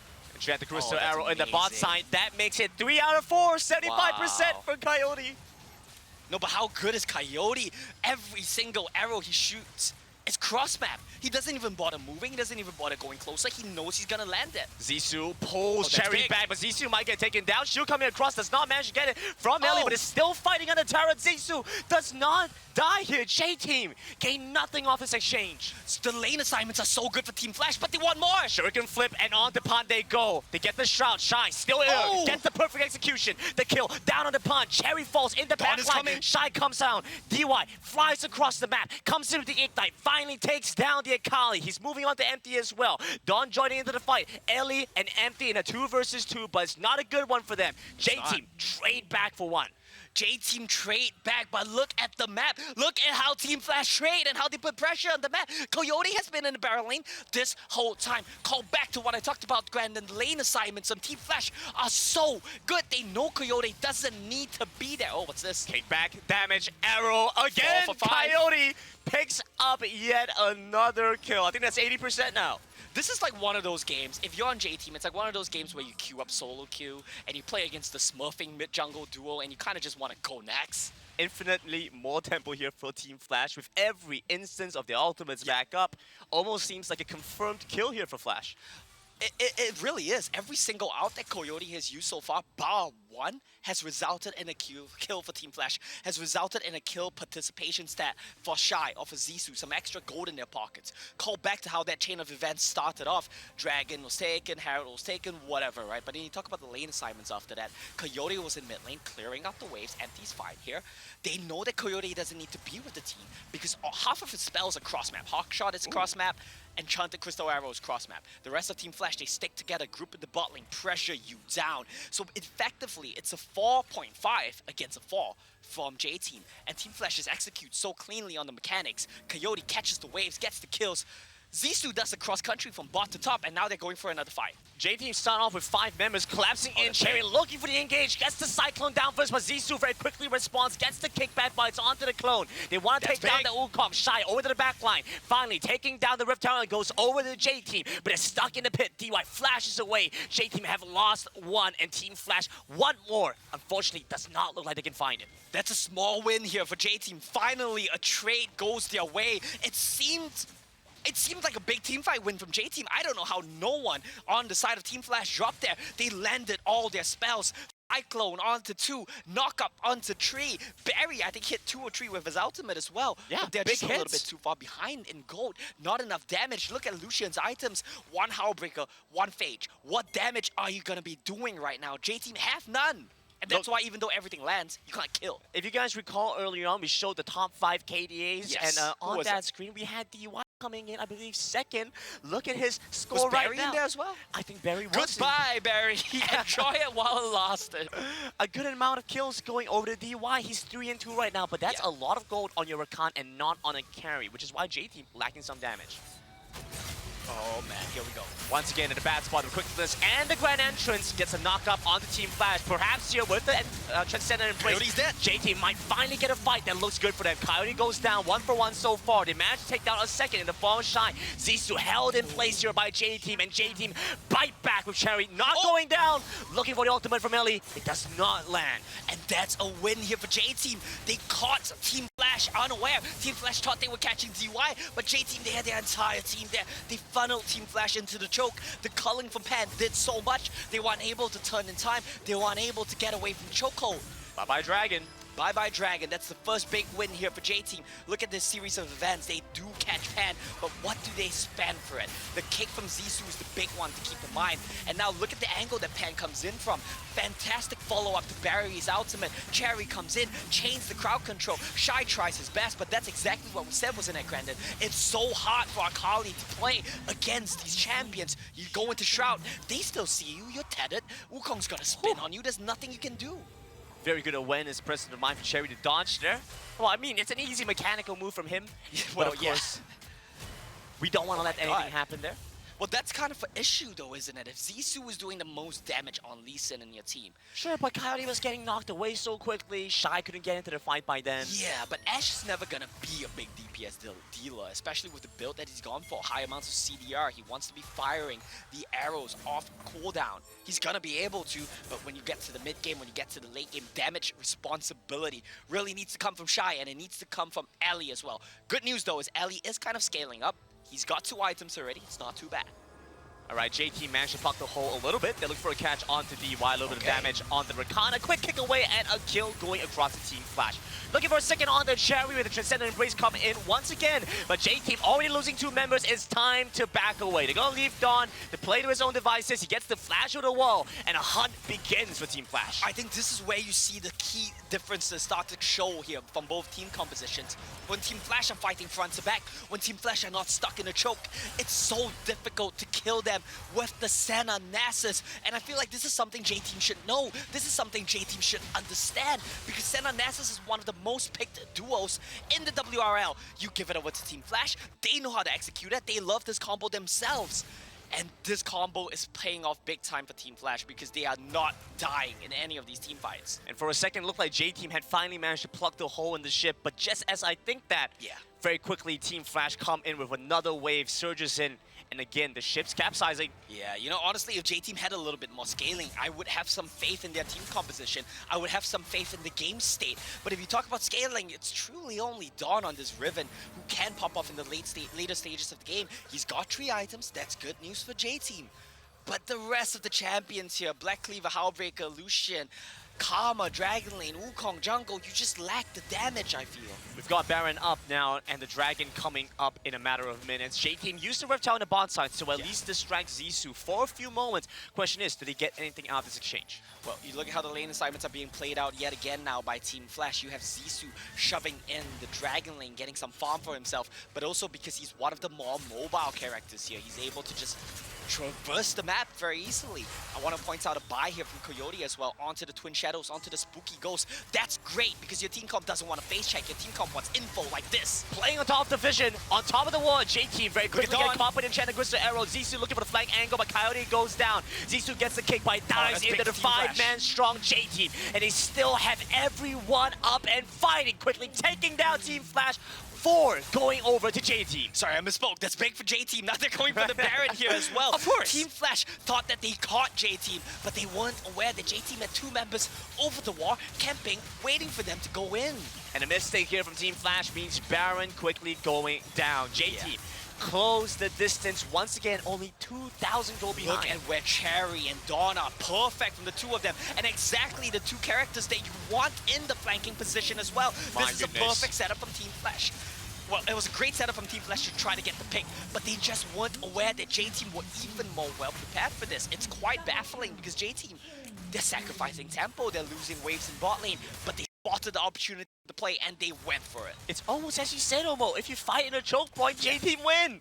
Yeah, J-Team have been winning every fight in the choke points. Team Flash have been winning every fight out in the open, every fight out in the plains, 5v5, front to back. Team Flash cannot lose with the Senna Nasus. But the goal lead is all but evened up, Brendan. It's basically a neck-and-neck game right now. And yet J-Team aren't able to get the waves in. They're trying to look for a dive now, but even with that, the position from Coyote cuts the flank that's off. huge! Shot over by the side. They're looking for a catch on the Pan, and Enchanted Crystal Arrow will go wide. Pan still outputting damage with his ultimate. The culling comes across. Cherry flashes away, but still tagged by Coyote. Kill goes over to Ellie, but Dawn in the top side. And Dawn's gonna do a lot of damage to this turret as well. He turret going down. He's popped the Riven out. He gets the extra 80. He's gonna get it. Inhibitor goes down to Dawn. Shy tries to run over, but it's too late. They've already got the inhibitor. Opens up a window of opportunity, a lane for J-Team. And this is basically all J-Team need right now, because if you look at the Elder Dragon, that's 5 seconds away. J-Team just needs to be patient, play off the waves, kite away the Ash Arrow, use the speed boost from Karma to run away when Team Flash try to engage, because eventually someone on the side of Team Flash needs to answer that top lane open inhibitor, needs to answer the super minions, and J-Team will win the war of attrition here. The early game was fantastic, nearly flawless from Team Flash, but a couple of mistakes getting punished by J-Team in the mid game, and now I feel like they're set up in a winning position. Elder Cloud Drake up for Team Flash. Zissou was one, so now Team Flash need to make a decision. How do you play around the Elder Drake? JT giving Team Flash a taste of their own medicine. Say, this is what happens. We flip the gold advantage on you. They don't know Dawn is here. He's in a flanking position with no vision on him. No one knows he's here right now. He's off by the sideline looking for this flank angle. He'll likely find it to get a kickback over on the pod. There we go. Dawn joins in. He gets quickly on the Coyote, on the Ellie, but he flashed over the wall into the red buff. Zissou's over by the side. He gets a kill and a Guardian Angel going down. They're trying to take down Zissou. They managed to do it. Dawn off by the side, still with GA up, taking damage on Coyote and Ellie, but survives through it all. Let's think about what happened right now. You lose your mid laner for a jungler. That means you have a fight advantage, but not really a lot of damage to kill this. J-Team can take it down, but it's gonna take a while. I think the safer play is to back away here, reset, and take the fight again. Looking for a re-engage. DY is there. Dawn taking a lot of damage. Barry coming through as well. Gives the shield over to his team. They don't know what's being done. Noodle fight on both sides, but the Dragon slowly being chipped away. J-Team only 3,000 HP away from picking this one up. The arrow comes across. They have the smite. They're trying to take it. They manage to find the Elder Drake. Empty cannot stop them, even with the help of the arrow. And that's the wall of attrition that we talked about, Grandin. Team Flash had to go home. Coyote had to go home to answer the super minions from the top lane. And J-Team Cherry was leashing the Dragon for so long. Let's take a look at his flank here for Dawn. This basically wins the game for his team. He burns Coyote and Ellie's flash immediately. When the fight starts, both of them have no flash, out of position, cannot do any damage. So even though Zissou finds an amazing play, even though Zissou kills Pan basically solo, his teammates cannot back him up. And Dawn has GA, Dawn's mobile, he's got the shielding from Barry, he's got his own GA. He can't die here. That's Elder for J-Team. Okay, we said this game was going to go down to Barry and DY, but Dawn has been phenomenal. His positioning, his ability to flank, his lane control, amazing from J-Team and from Dawn specifically. He gets caught. This is a bad spot here for Empty. The culling taking him down low quickly. Goggles Stoneplay gives him a little bit more help. But you see as J-Team find their first pickup in their fight. The bot lane duo from Team Flash quickly falls after. Coyote goes down. 3 dead on Team Flash. J-Team pushing the mid wave. J-Team have the wave. They have the champions. They're going to end it right here. A nearly perfect start for Team Flash. But J-Team get them a taste of their own medicine. Flip the gold graph around and pick up game number 1. That's exactly the story here, Grandin. You look at the gold graph, it was kind of even, and suddenly Team Flash flipped the switch. They take over the game. J-Team did the same thing back to Team Flash. A couple of mistakes here and there, a couple of team fights and choke points, and J-Team know exactly what they need to do. It doesn't matter that Cherry's so far behind. Dawn's ahead in gold. Cherry just needs to go win. Cyclone onto Ellie, Cyclone onto Coyote, and Dawn is more than happy to just clean house. Cherry very scary. Cherry is very scary. Even though Cherry has no gold, he was very scary in that game. Zissou was ahead, but like we said, Akali had such a hard time playing into J-Team's team composition. Lee Sin had such a hard time playing into J-Team's team comp. And at the end of the day, the team comp was what saved J-Team, along with some great team fight flanks, of course. The first game going over to J-Team, a step closer to the finals, but also a step closer to seeing Stuart in polar bear costume. I'm more excited about the game, Grandin. This is a big one here. It's a big one. Both teams are playing on the knife's edge. Polar bear costume, guys. Send your energy to J-Team's way. I need to see it happen. But Team Flash, you got to consider what kind of a loss that was for them as well. They were in such a dominant position, and losing in a manner like that. I want to focus on the game because that was such a big one. It was such a cool one. Guys, you guys agree with me, right? We want to see Stuart in the polar bear costume. If you guys say in Twitch chat polar bear costume, you're bronze. If you agree with me, you're challenger. I'm just saying. There it is. Well, Aren't you the bronze, Omo? Omo and Grandin have both spoken. Go ahead, left, to your left. Touch the hands there. There it is. All right, whatever. Oh, Oh my no! All right, God. guys, I gotta. We'll talk to you guys in a No, second. yeah. We gotta deal with this one right Yeah. quick. Holy What was moly. that? Come on. It's beautiful. It's a Ah. classic. It's a classic. That was as good as Team Flash's late game right there. Not so good as J-Team take game number 1 in a reversal of what you said was going to happen, Stuart. You said it was going to be J-Team's early game. It was going to be them getting the lead. That's not what happened. Team Flash got the early game lead here. Yeah, it was interesting. I mean, coming out of the draft, you know, the Lee Sin aggression, the Ash aggression as well. I thought coming into this, it was like, okay, the bot side, the early aggression, you know, Cherry's going to go down to the bot side as well. It's kind of what happened, but this Ash mid lane pick and the Lee Sin for Zissou was coming up absolutely huge. Yeah, Zissou and Coyote they were all playing out of their minds. Honestly, everything was so in their favor. They were getting early kills, early gold, and they were so aggressive. They were doing what they were supposed to do, play fearless. Yep. But unfortunately, their team comp again isn't a big 5v5 comp. They were going into these big choke points underneath, or rather on the jungle of J-Team twice in a row, and they've lost twice in a row. What does that say? Their team comp can't fight against a big 5v5. No, it definitely can't. This was the last one where it felt like Team Flash got lots of value. Yes, they stayed for a long time on the bottom side of the map, but those were small 2v2 skirmishes, 3v3 skirmishes, while Coyote was on the opposite side taking the top tower. And this was the first of 3 crucial fights that were 5v5 that Team Flash took, and J-Team just wins these. Yeah, for me, J-Team just have the superior team fight comp. They have the Wukong, they have the Riven as well, they have the Karma in the bot side, they have the Rakan, and what Team Flash tried to do, again, this is the second one again, this is Team Flash with their over-aggression. They felt like they had enough advantage where they were able to team fight, but their comp, to me, shouts pick comp.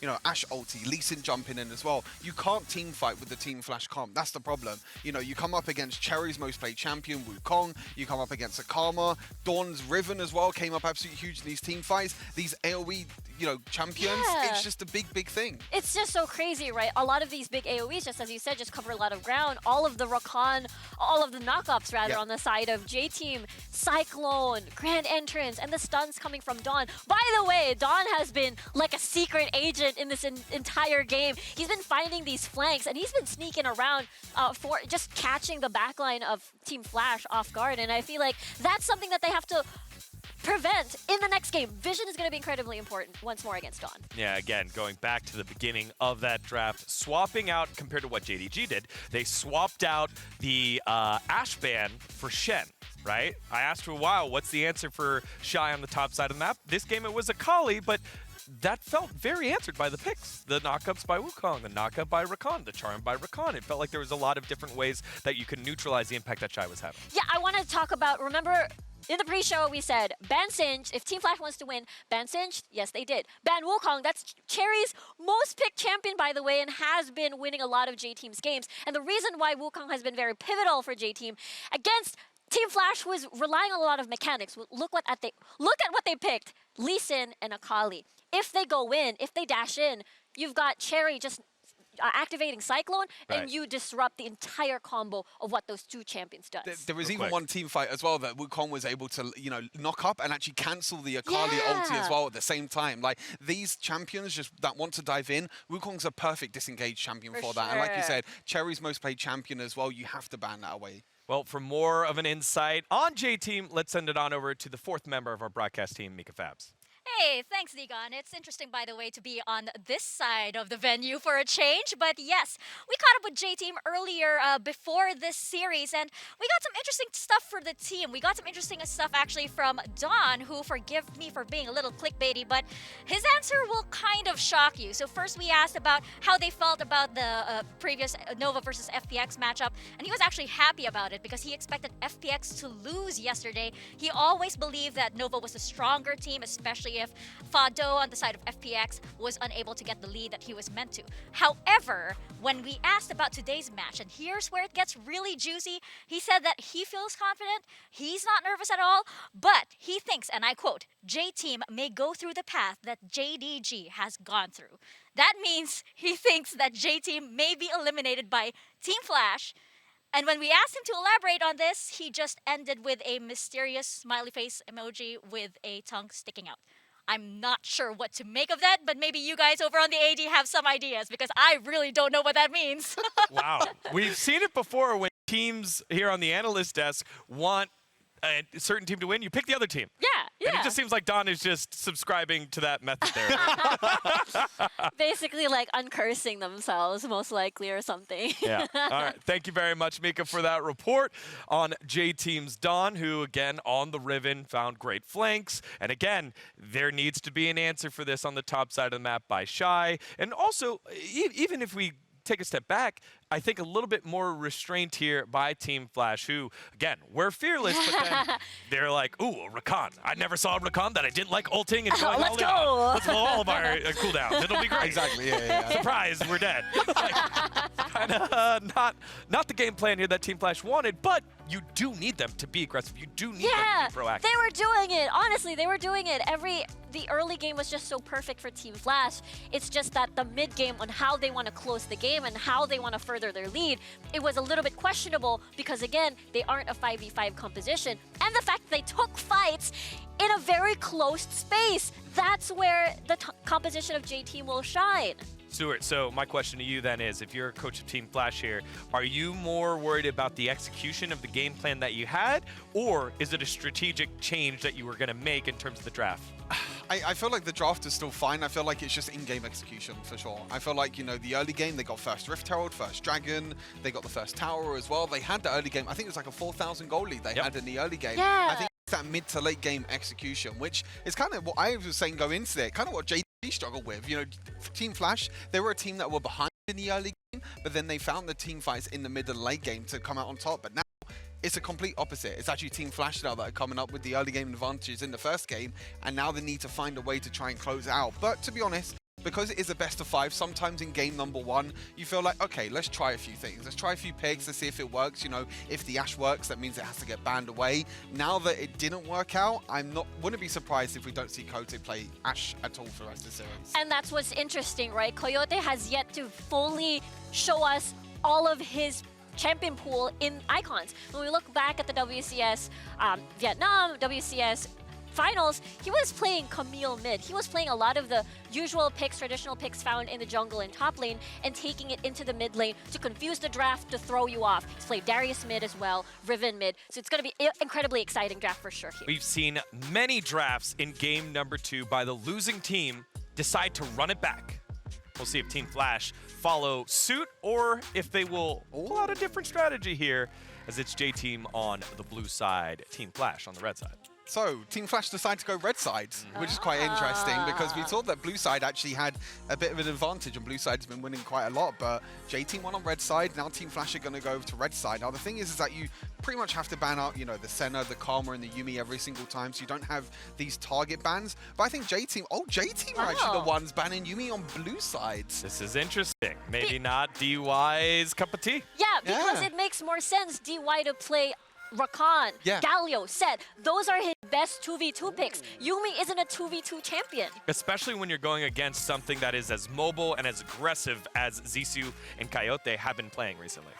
And then the Lee Sin ban as well, and then they're just going to get the Karma again. I think it worked out very, very well in the first game for Berry in the bot side. Obviously, it can be flexed to mid lane as well to Pan if they do want it, or even in the support role. I highly doubt it because I feel like, these WRL and WCS teams, they don't really like to play Karma support.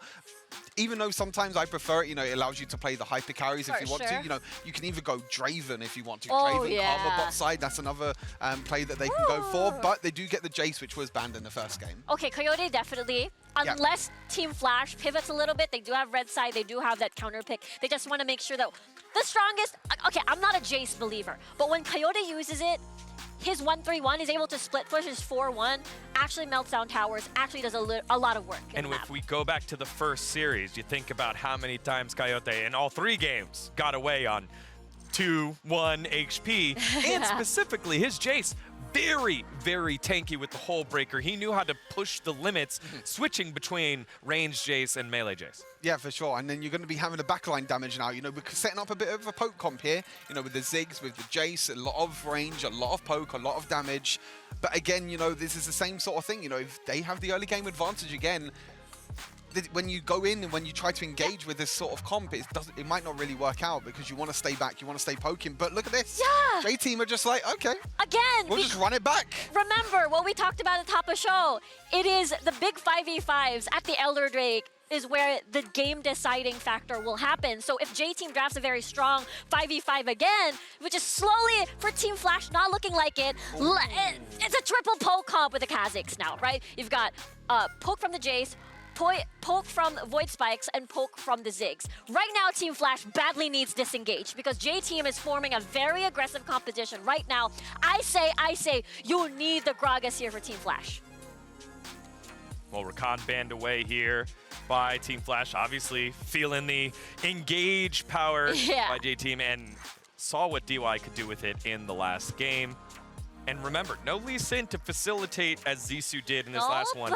In last game, he was 3,000 gold up at 9 minutes over Cherry. Cherry, not so scary early, but then as the game got a little bit later, Pretty scary. he became quite merry. I mean, the thing about this jungle matchup as well now, you know, Kha'Zix against Wukong. Kha'Zix is a champion that kind of wants to wait at the back line, wait to try and go in and get the assassination, get the resets. But again, Wukong is another champion that as soon as Zissou jumps in on the Kha'Zix, you can just use your ultimate. You use your ultimate, you use your clone as well. You can just deny kind of the Kha'Zix jumping around doing all this damage. It's basically the same thing. You expect Team Flash to go jump on you.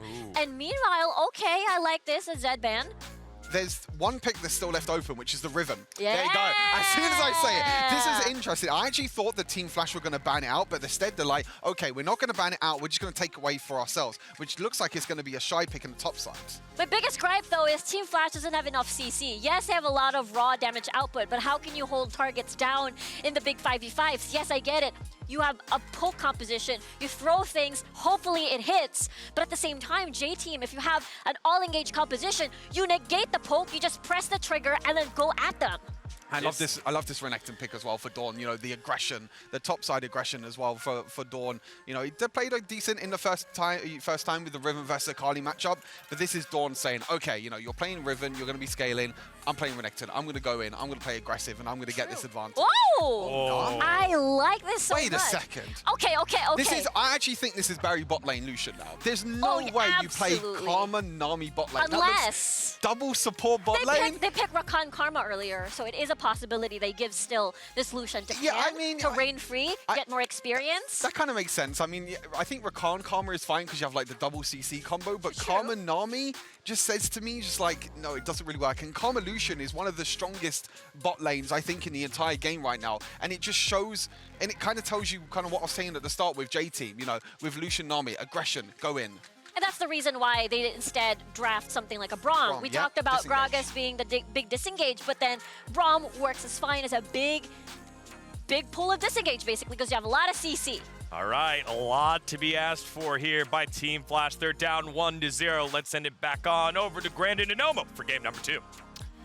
Thank you, Polar Bear Deacon. We need to see if Team Flash can deliver now, having dropped the first game after a very strong start. Now, this time around, we've seen a draft that looks different overall for Team Flash, but quite similar for J-Team.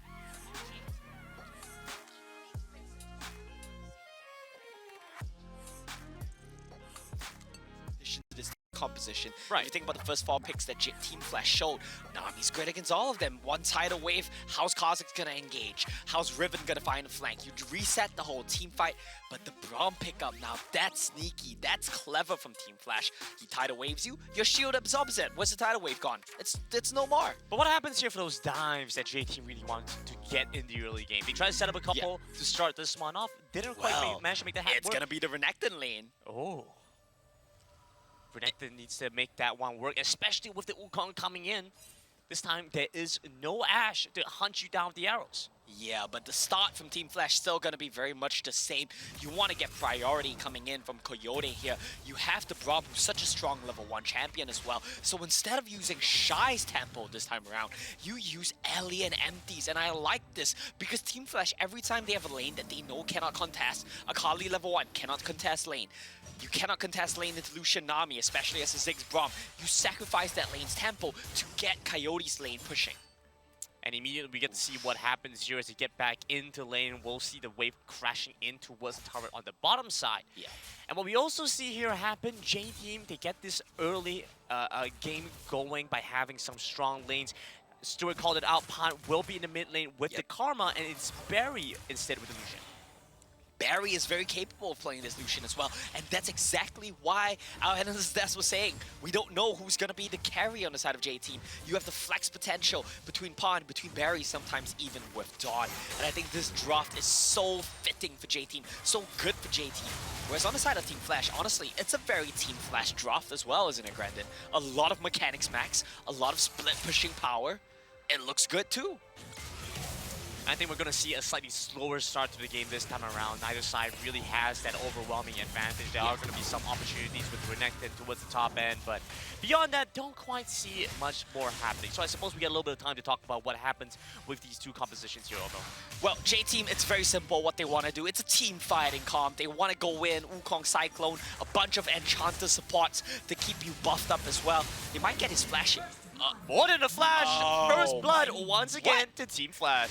No, but Team Flash are so good. Oh, look at how they timed that. No, I'm just so impressed. I'm such a fan of Team Flash. Like, I just don't think that these plays are going to happen. I think it's just, yeah, Cherry's going to flash, you get a flash. Nice. It's not game winning. You went so flustered. You just went it's just so cool. It's just they time their spells so well. They're so in sync. They burst you at the same time.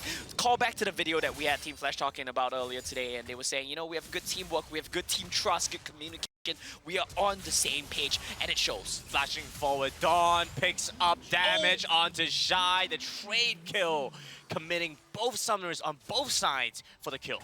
I think that's a little bit worth here if you're Shy. You didn't commit your Broken Blade. You still get some gold traded back, even though you do lose some EXP. You do lose this wave. It's okay, because you scale better than Renekton. Credit to Dawn, though. That was a very clean combo coming in from him. The Kraken Slayer as well. Yeah, that's a very interesting pickup. Ignite coming across, but coming in through the invisibility. You didn't see it coming. DY now in danger. Zissou flashes forward, gets a chilling smite. Not even necessary. Gets the damage down for a kill in the bot side again. Wait, it wasn't even red buff. How did Zissou get that last where was kill? that damage coming from? Electrocute? No, not electrocute. Where's the damage come from? He's just built different, Brendan. He just has additional damage. He willed it. He willed the damage. I oh, definitely Shy would misses not the understand. Q3 though, and he Look at pops what his out happens late. here. He already has the ultimate, and now he's looking for a few more auto attacks. A bit of a misplay from Shy. He popped his ulti late. The Broken Wings came out late. He missed his Q3 knockup, and because of that, Dawn gets to walk away. He should not be alive there. He even goes and picks up 2 honey fruits, one from the river, one from the lane, and he's good to go again. But he steps forward. He uses his dash early on. As a result, 3 men down on the top side punishes Dawn. No, but I'm such a fan of Team Flash. Their plays are so good. Their plays are so clever. Cherry flashes in, looking for the catch on the Zissou. Shy over, but the back gets hit by the smite, but he's still alive now. Cherry finally gets tagged here, gets knocked up in the passive by the Braum, but he cannot hunt for the kill. Vorpal spikes onto Cherry. Okay, so let's run through what happened in in Dawn's mind right there. I just took a trade against Shy. He burned all his spells. He cannot kill me. I took 2 honey fruit. I'm back to basically full health. We just saw Zissou gank the dragon lane. But Zissou and Empty, they went for the gank. They immediately reset and they beeline up top lane. Zissou did not stop for a single jungle camp. And that timing window was so perfect that they caught Dawn just as he dashed in. Just fantastic stuff. Fantastic early game from Team Flash yet again. Yet again, we get to see the first spawn come through with Infernal Dragon being the dragon of the game. You don't win Shine this. in the top side now, taking damage to Dawn. Mistimes the stun, and so has to use his barrier. Picks up the honey fruit, and he's going to get the play under his turret for now. These trades are so volatile from both Shy and Dawn, but I kind of feel like there are misplays coming in from both sides as well. They're taking fights with their ultimates down. Shy, once again, if he had his ultimate, if he popped his ultimate, he would have won that fight. Same situation as the first fight. Sorry? There's a lot of tension in that lane. There's a lot of tension in that lane. There's a lot of mind games. There's a lot of mechanics that you need to consider. It's a very volatile lane, which is exactly why we saw Zissou and Empty make the trip up whenever they can, and it's going to be an objective trade here. Yeah, once again, looks like J-Team fight for the dragon and look to pick But that Team Flash one wants themselves more. instead. But Team Flash trying to run in, looking to try and deny that away. It goes over to J-Team, ultimately Cherry with a secure. You can now start to see Coyote in the back of the pit has to flash over the wall. Oh, Ellie no, flashing Ellie! forward aggressively, uses satchel charge, needs one more bouncing bomb for a kill on the DY, but the tidal wave coming across. The barrier won't save him, hunted on the turret, but he gets the bouncing bomb on the exit. Cool guys, don't look at explosions, and it is the coolest one of all.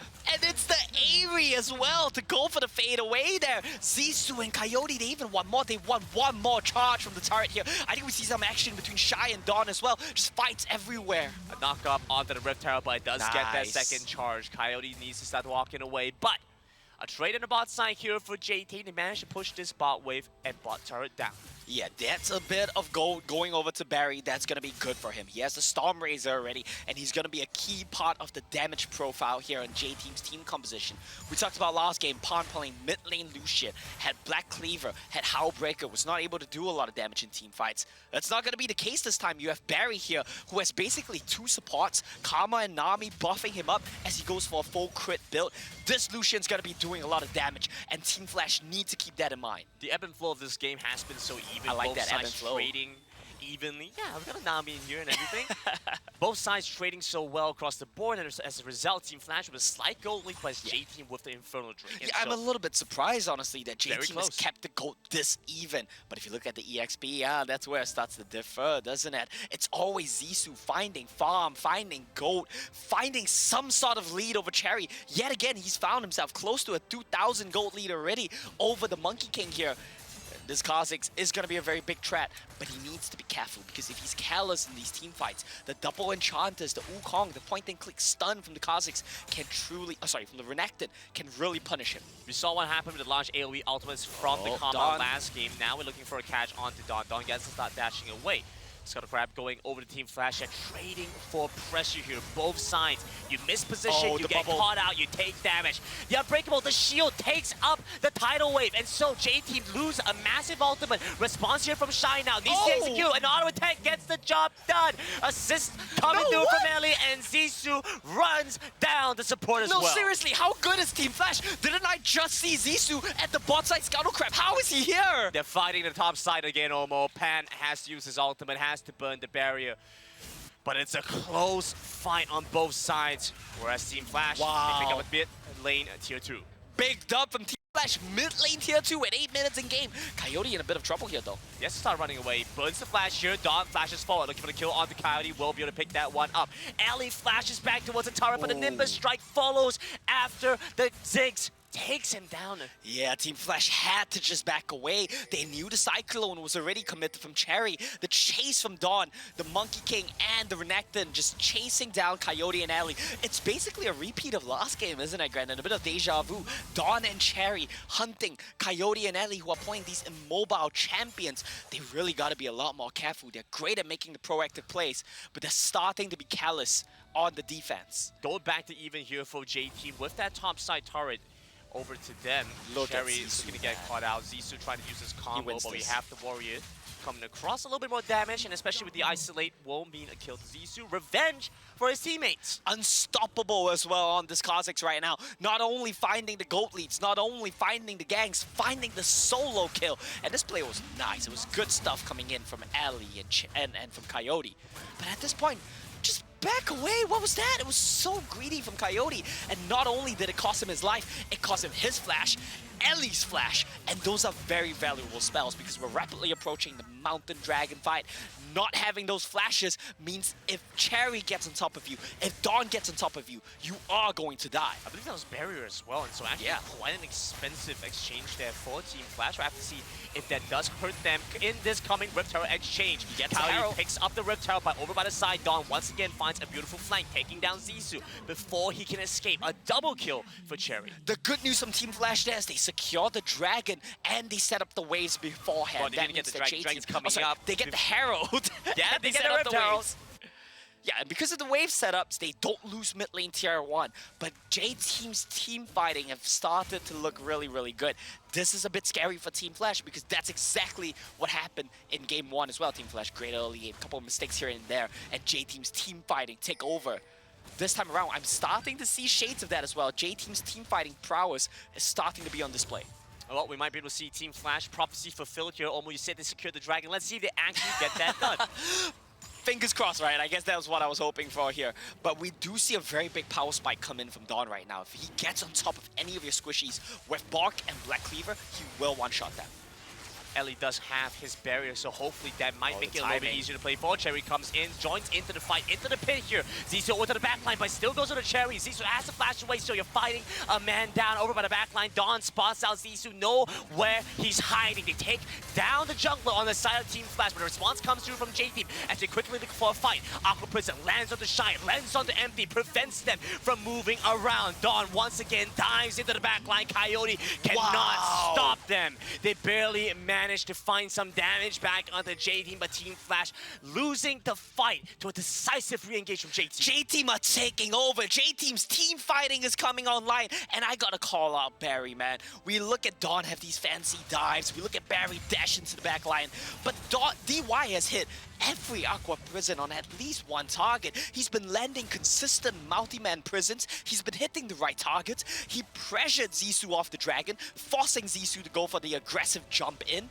And honestly, DY, it seems like it doesn't matter what he's playing. He could play Rakan, he could play an engaged support, he could play an Enchanter, and he'll still find a way to make the fight happen. J-Team now in a position where they have some solid team fighting power, especially around objectives like this. And this fight looks good for a second here. You look at Shy, he finds such a great angle in on the fight, but the exhaust timings are fantastic coming in from the side of J-Team. Okay, I guess we don't get to watch that one. I mean, we got to see a little bit more action towards the top side. And with a minute away from Baron, perhaps this is for the best. Well, Cherry dives in. They're trying to look for a fight here, but it is a little interesting look at the how bubble! much they committed for this one.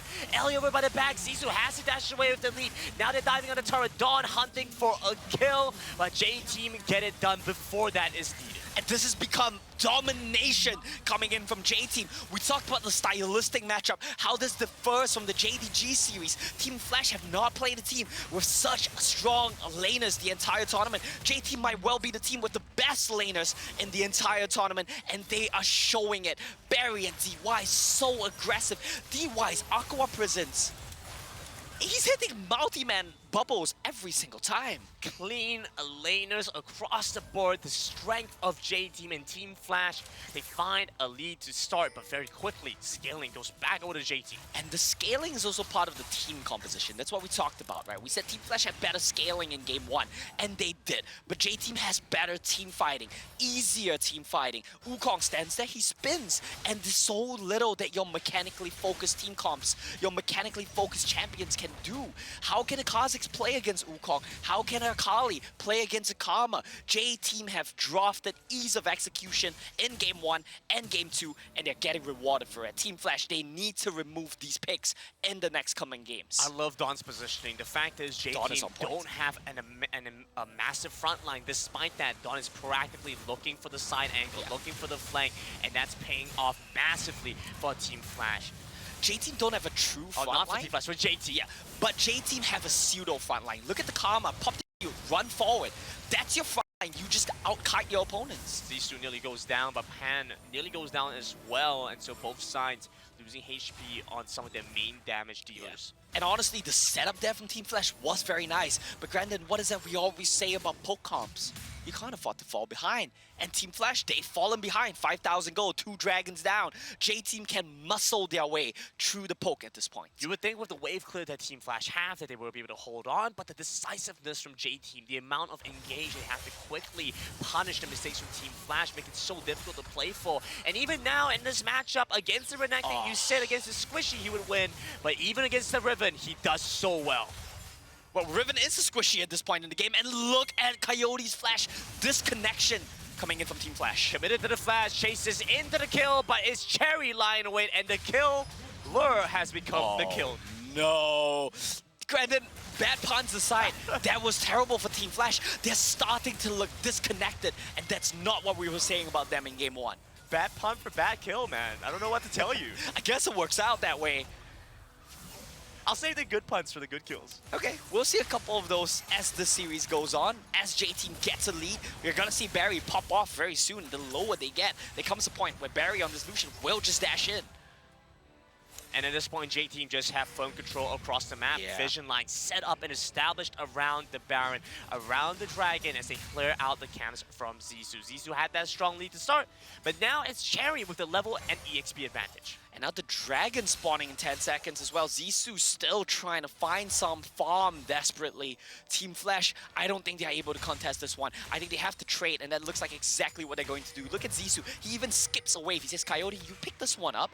I'll go grab the next wave. So we're set on tempo in the Baron lane for 2 waves. But you reset now, you're never going to make it to the Dragon in time. So it's just Team Flash playing for farm, playing for gold. They know they cannot contest.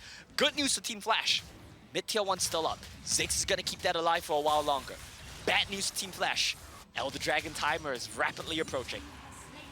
Well, we're going to be about 6 minutes away from the next one, and 3 dragons to J-Team. A 4th would be disastrous for Team It would be Flash. game over, 100%. And so J-Team, they just need to play for that late game. They play for that scaling, and with how they've been going so far, more than likely to get there. Coyote's caught. They're playing once again for the catch on the Coyote. That's the power of the Unbreakable. The reason why you draft the Braum, but J-Team overpower you, overwhelm you. Take you down the mid lane. Shine joins into the fight. Looking to take that pan. Finally gets through the shield to do it. But with the stun coming through from Dawn and the damage coming through from Barry, a triple kill and a 4-man takedown for J-Team. The exhausts are devastating against Shy. He cannot play the game. He's finding the angles. He's finding the team fight starters. But the exhaust every single time just shuts him down. What a stark contrast from Dawn's Riven in the last game where he just took over team fights. And now J-Team, they smell the end. They don't need the Elder. Fortification up for Team Flash. And so going to be difficult, but they managed to take down the inhibitor, and that opens up the Nexus. Nexus there for the taking for J-Team. One more creep there as well. My goodness. J-Team have to back away with 3 seconds on the respawn of Team Flash. But I'm gonna be real with you here, Grandin. That is basically game for J-Team. 3 dragons in their pocket, 10,000 gold lead. Could you ask for a better game state? Not by much. I want to pay attention to Ellie right now. The big question for me is, how does Ellie die before the fight starts? Well, this just shouldn't happen, should it? It's a mispositioning. He disrespects the Renekton. Dawn jumps in, punishes Alley, and Barry smells the pop-off angle. Look at Shy, he comes in invisible. I'm surprised J-Team could even exhaust him when he's invisible, but that's fine. He takes down Pond. Sure. He tries to look for more onto Barry, but exhausts every single time. It's so frustrating to play against. Shuts down Riven completely. And it's as a wise man once said, Obo. These players have hands! J-Team running down Team Flash in the mid lane. Barry comes through with a kill, taking down Empty. Zissou running him back to base. Has a Guardian Angel, the culling to put the pressure onto Team Flash. Baron now up. J-Team start to rotate over. J-Team are gonna get this. They take the Baron so fast with this team composition. The Lucian will just shred through it. But looks like J-Team, they might want to look for a turn here. Barry's on a ward. They cleared that one out. Team Flash, are they aware that this is a bait? Dawn pops the ultimate. Barry for auto attacks onto Zissou, immediately chunks him down less than half. Look at that damage, Omo. Zissou needs to pick up a TP. I don't think he has gold. He's gonna try for it. He's gonna face check. They're in the brush. The ultimate comes in, gives him a little bit more intel, but a catch onto Zissou. Zissou has to leap away. 4-man in the brush, waiting. Good news for Team Flash is they are still resetting the Dragon, but J-Team, they don't want to finish. Oh, sorry, the Baron. J-Team don't want to finish. They want to turn. Coyote trying to cut the wave here. Shy caught out. Nowhere to run. This might be an end angle. Look at the super minions coming in. Massive wave from the top side. But I think J-Team, the safe play here is to just get the Baron. Man, Dawn is a raid boss on this Renekton. He's going to try to chase Coyote even, maybe. It could have been an end angle, but knowing how same J-Team like to play it, that won't happen. They don't need to take any risks. They've won the game already. They just need to close it out slowly. Look at that, though.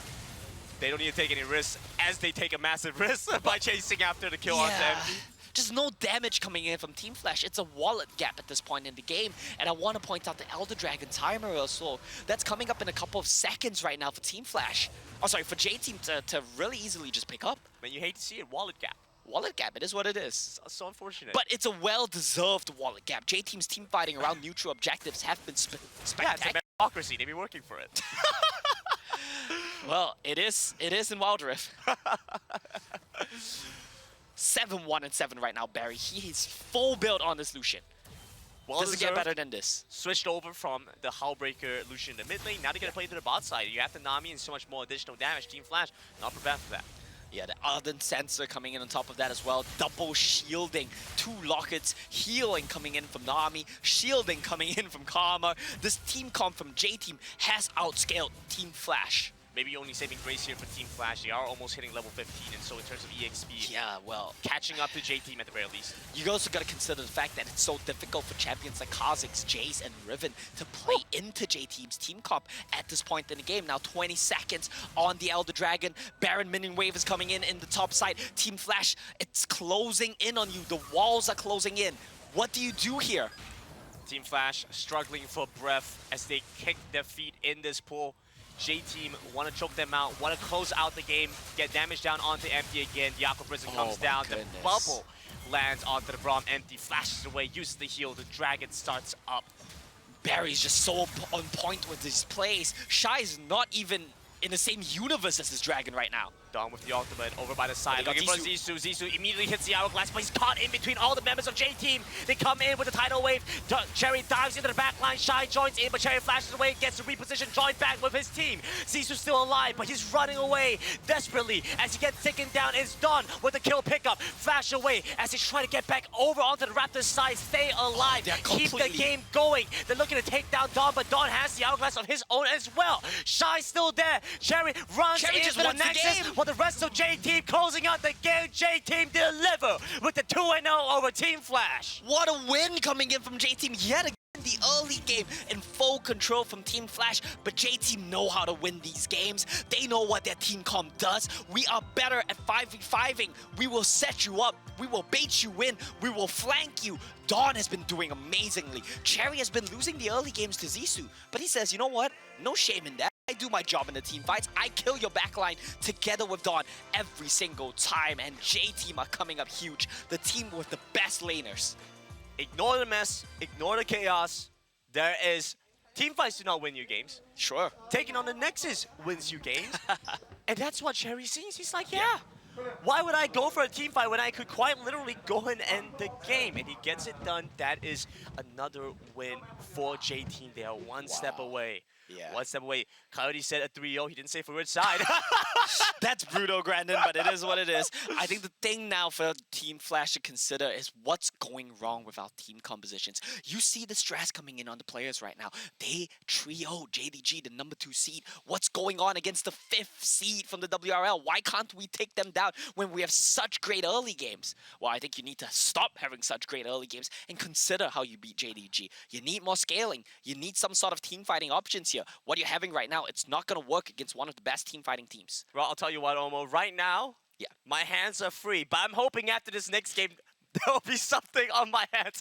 I'm going to toss it over to Digon. For this one. I'm hoping for something on my hands after the next game. There's Right nothing now. on our hands, That's the Grandin. hope. There's That's the nothing. Nothing on our hands. We need to go from like this to like this with your hands because it's looking like this motion right here. Nice little sweep action. Oh! 2-0 is the score. Thank you very much, guys. Thank you very much, guys. 2-0 is the score right now. J-Team leading Team Flash. And what kind of composition did Team Flash have, Riku?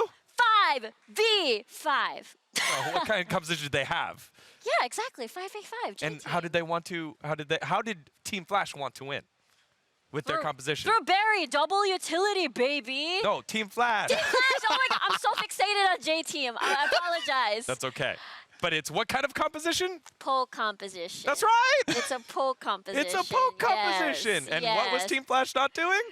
They're not poking. They weren't poking. They're just engaging and jumping in. Yeah. And without the poke. Stuart, what'd you see? It was another beautiful game, really, by J-Team. It's like, oh, yeah. None of that. None of that was happening at all.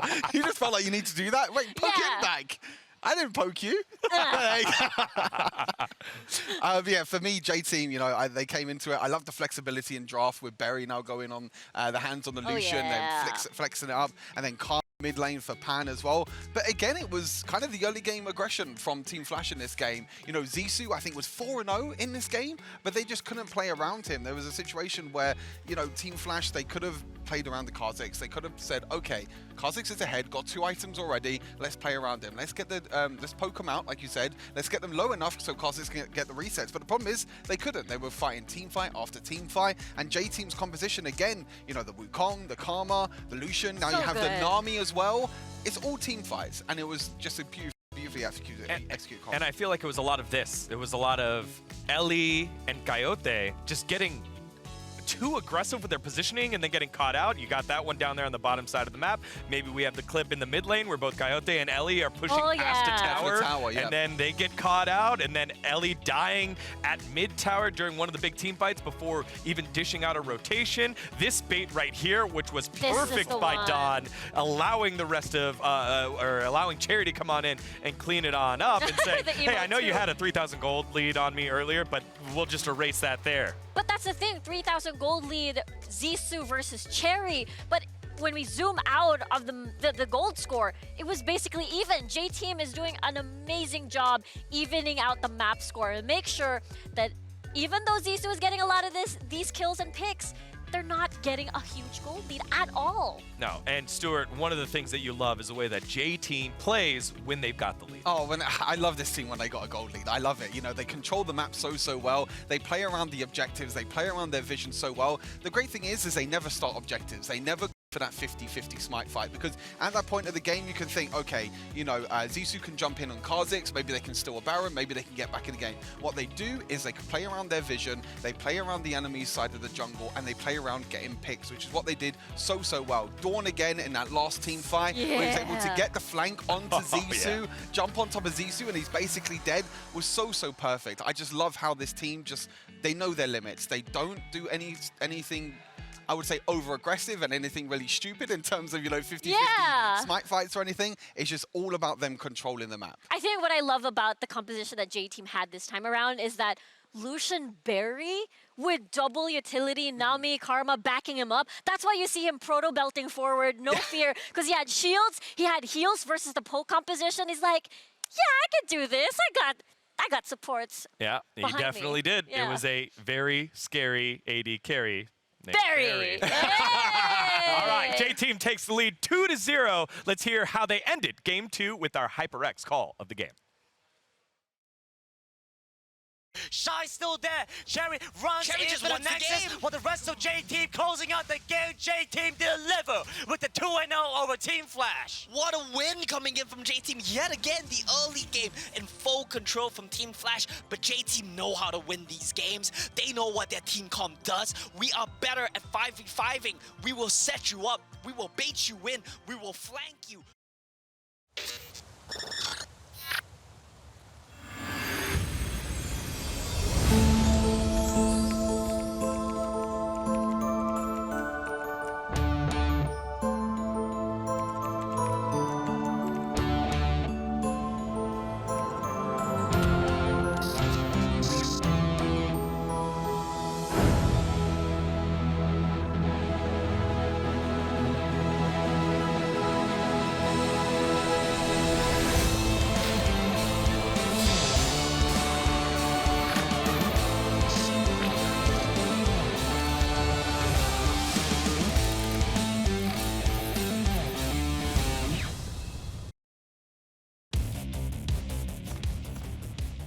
There's something about games.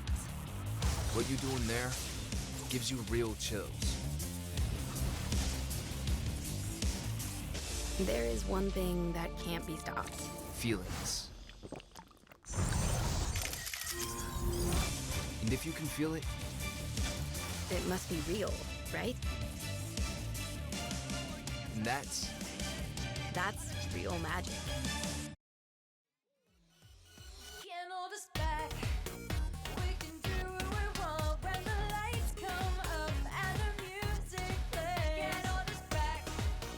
You can say what you like, but we won't let nothing stand in our way. No, flying high above the clouds. We're gonna live forever. Ain't nobody can stop us now.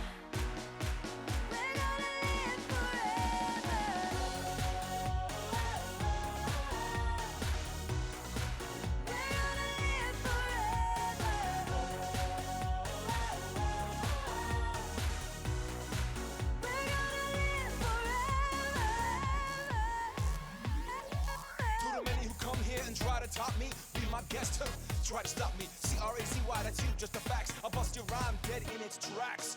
You must be a fantasy islander, cause I'll take you down just like Highlander. I'm right now.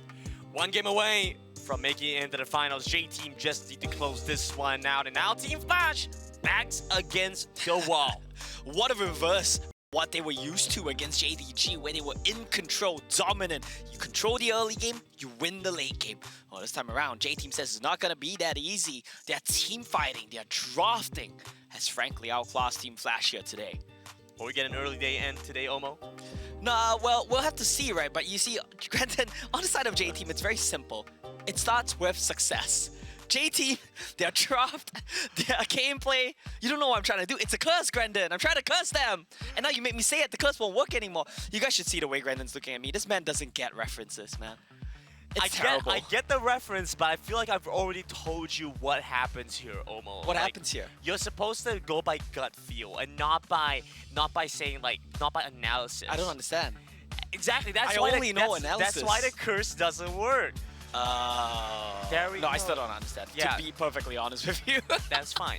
Well, for the ones over at the Marina Bay Sands fan zone right now, if you guys are watching from there, hopefully Team Flash gonna keep this one going. I have faith in them to keep it going, and I like this ban from Team Flash. The Senna ban signals to me that you're gonna go for a first pick Karma here. J-Team, do you want to ban it? It's either Karma or Jace. I think you ban Karma, make Team Flash play Jace again, because frankly, that pick has not been effective. There we go. Cocky first pick is available, though. Instead of the Jace, please, Team Flash, take some scaling. May I just have a crumb of scaling, please? They're looking kind of happy. J-Team's looking pretty happy now. The draft is good for J-Team. They think they've trapped Team Flash, frankly. 2-0 up. Team Flash, they don't have the center this time around, and so not going to be as easy. So the question is what they want to try and go for. Yes! They now have some scaling. That's very likely going to go over to Coyote as well, and he is great on that champion. Now, at least with this Corki, maybe to get a little bit more time in the game. We saw what happened when he tried to go with the Ziggs, right? Hit a point where still doing damage, still has the wave clear, but not enough impact fights, not enough damage to quickly pick up a kill. Yeah, the Ziggs was frankly a non-factor. He's not going to be why you win the game, but he also is not going to be why you lose the game. Corki, though, can win you the game, and J-Team, they noticed something left available in the draft. Cherry feels confident. He says, enough of Wukong duty. It's time for me to show off my own mechanics on the Lee Sin. This could very well be a Lucian angle, I think, as well, that would secure the early game here for J-Team. There we go. Exactly right. Get the Lee Sin and Lucian for J-Team. Maybe Team Flash, now they get their chance to play for the Kha'Zix here. They want the Kha'Zix here. I doubt Zissou wants the Wukong. The Kha'Zix is still the great pick. Well, that's just a lack of confidence from Zissou. Well, if this was game 1 Zissou, he insta-locks the Kha'Zix right there. I don't know what to say. I guess I'm just that good. He's just insecure. He's 0-2 down. He doesn't look confident. Look at him. He was smiling, giggling in game 1. If this was game 1 Zissou, he locks the Kha'Zix there. Nice doubling down on your I'm serious, it's true. Wrong, But the good news for Team Flash is this time around they have the scaling, they have the late game team fighting, and now the pressure to tempo the game is on J-Team. The Riven does afford to have some scaling, but other than that, Lucian, Lee Sin, you want to get the pace of the game rolling, and you want to keep control of the game, while Team Flash, the Cocky Ziggs combo, we've talked about this so many times. It's the Icons version of the Varus Ziggs combo we saw at the Horizon Cup. Long range, lots of wave clear, lots of scaling. I wonder if Team Flash are going to try and reverse the situation on J-Team. You get the Renekton in your top set as well, so you have a lot of damage to take down Cherry, to take down Barry, or Pond potentially, whichever side that Lucian goes on. I have a feeling that Shy might be playing the Wukong here, actually. Oh. Yeah. That's interesting. It is. But Picking what up I'm the curious Wukong into about... a blind matchup. Well, he knows it's going to be the Riven now, right? Initially, it was going to be a flex, probably, but now that he sees the Riven, I think he's okay with playing that matchup. It's not the best, it's not the worst, it's pretty whatever. You just leave it be, because he's not the focus of your draft here anyway. I think J-Team recognized that is that possibility, so they get rid of the Jax. But it's so interesting that they're afraid of the Jax, but not the Kha'Zix, when this looks like a far better Kha'Zix spot to me. Well, Team Flash get rid of the Lux here, one of the better options in response to the Ziggs constant wave clear and constant poke. You get some execute damage, you get a global ultimate as well. Yeah, what's his pick gonna be here for Barry? I think he wants the support counter pick for DY. What's still left on the table? Varus is an option. Do you want to just take your support here and save the Lucian flags? J-Team, some questions they need to answer. Nope, we'll just show our support. DY is going to be playing Gragas. We always talk about this, right? Gragas into the poke champions, Gragas into the wave clear champions. One explosive cask and all of Zig's power is gone out of the window. He has the flash, he has the Zhonya's. It's a matchup that Ellie has to be very careful with. I wonder what Team Flash look to try and go for now then. If we do think that the Wukong is going to the top side, then I what think goes in the Kha'Zix. jungle? I really think Kha'Zix. Need 2 picks and once here. Please! Renekton comes through. Team Flash, commit to that. So I guess I was You right. guys are making Grendon look good! I guess I don't know, I just got both of these picks Okay, right, the Wukong and the J-Team, Renekton. treat bro. Team Flash just have this one last pick. And should be the support one.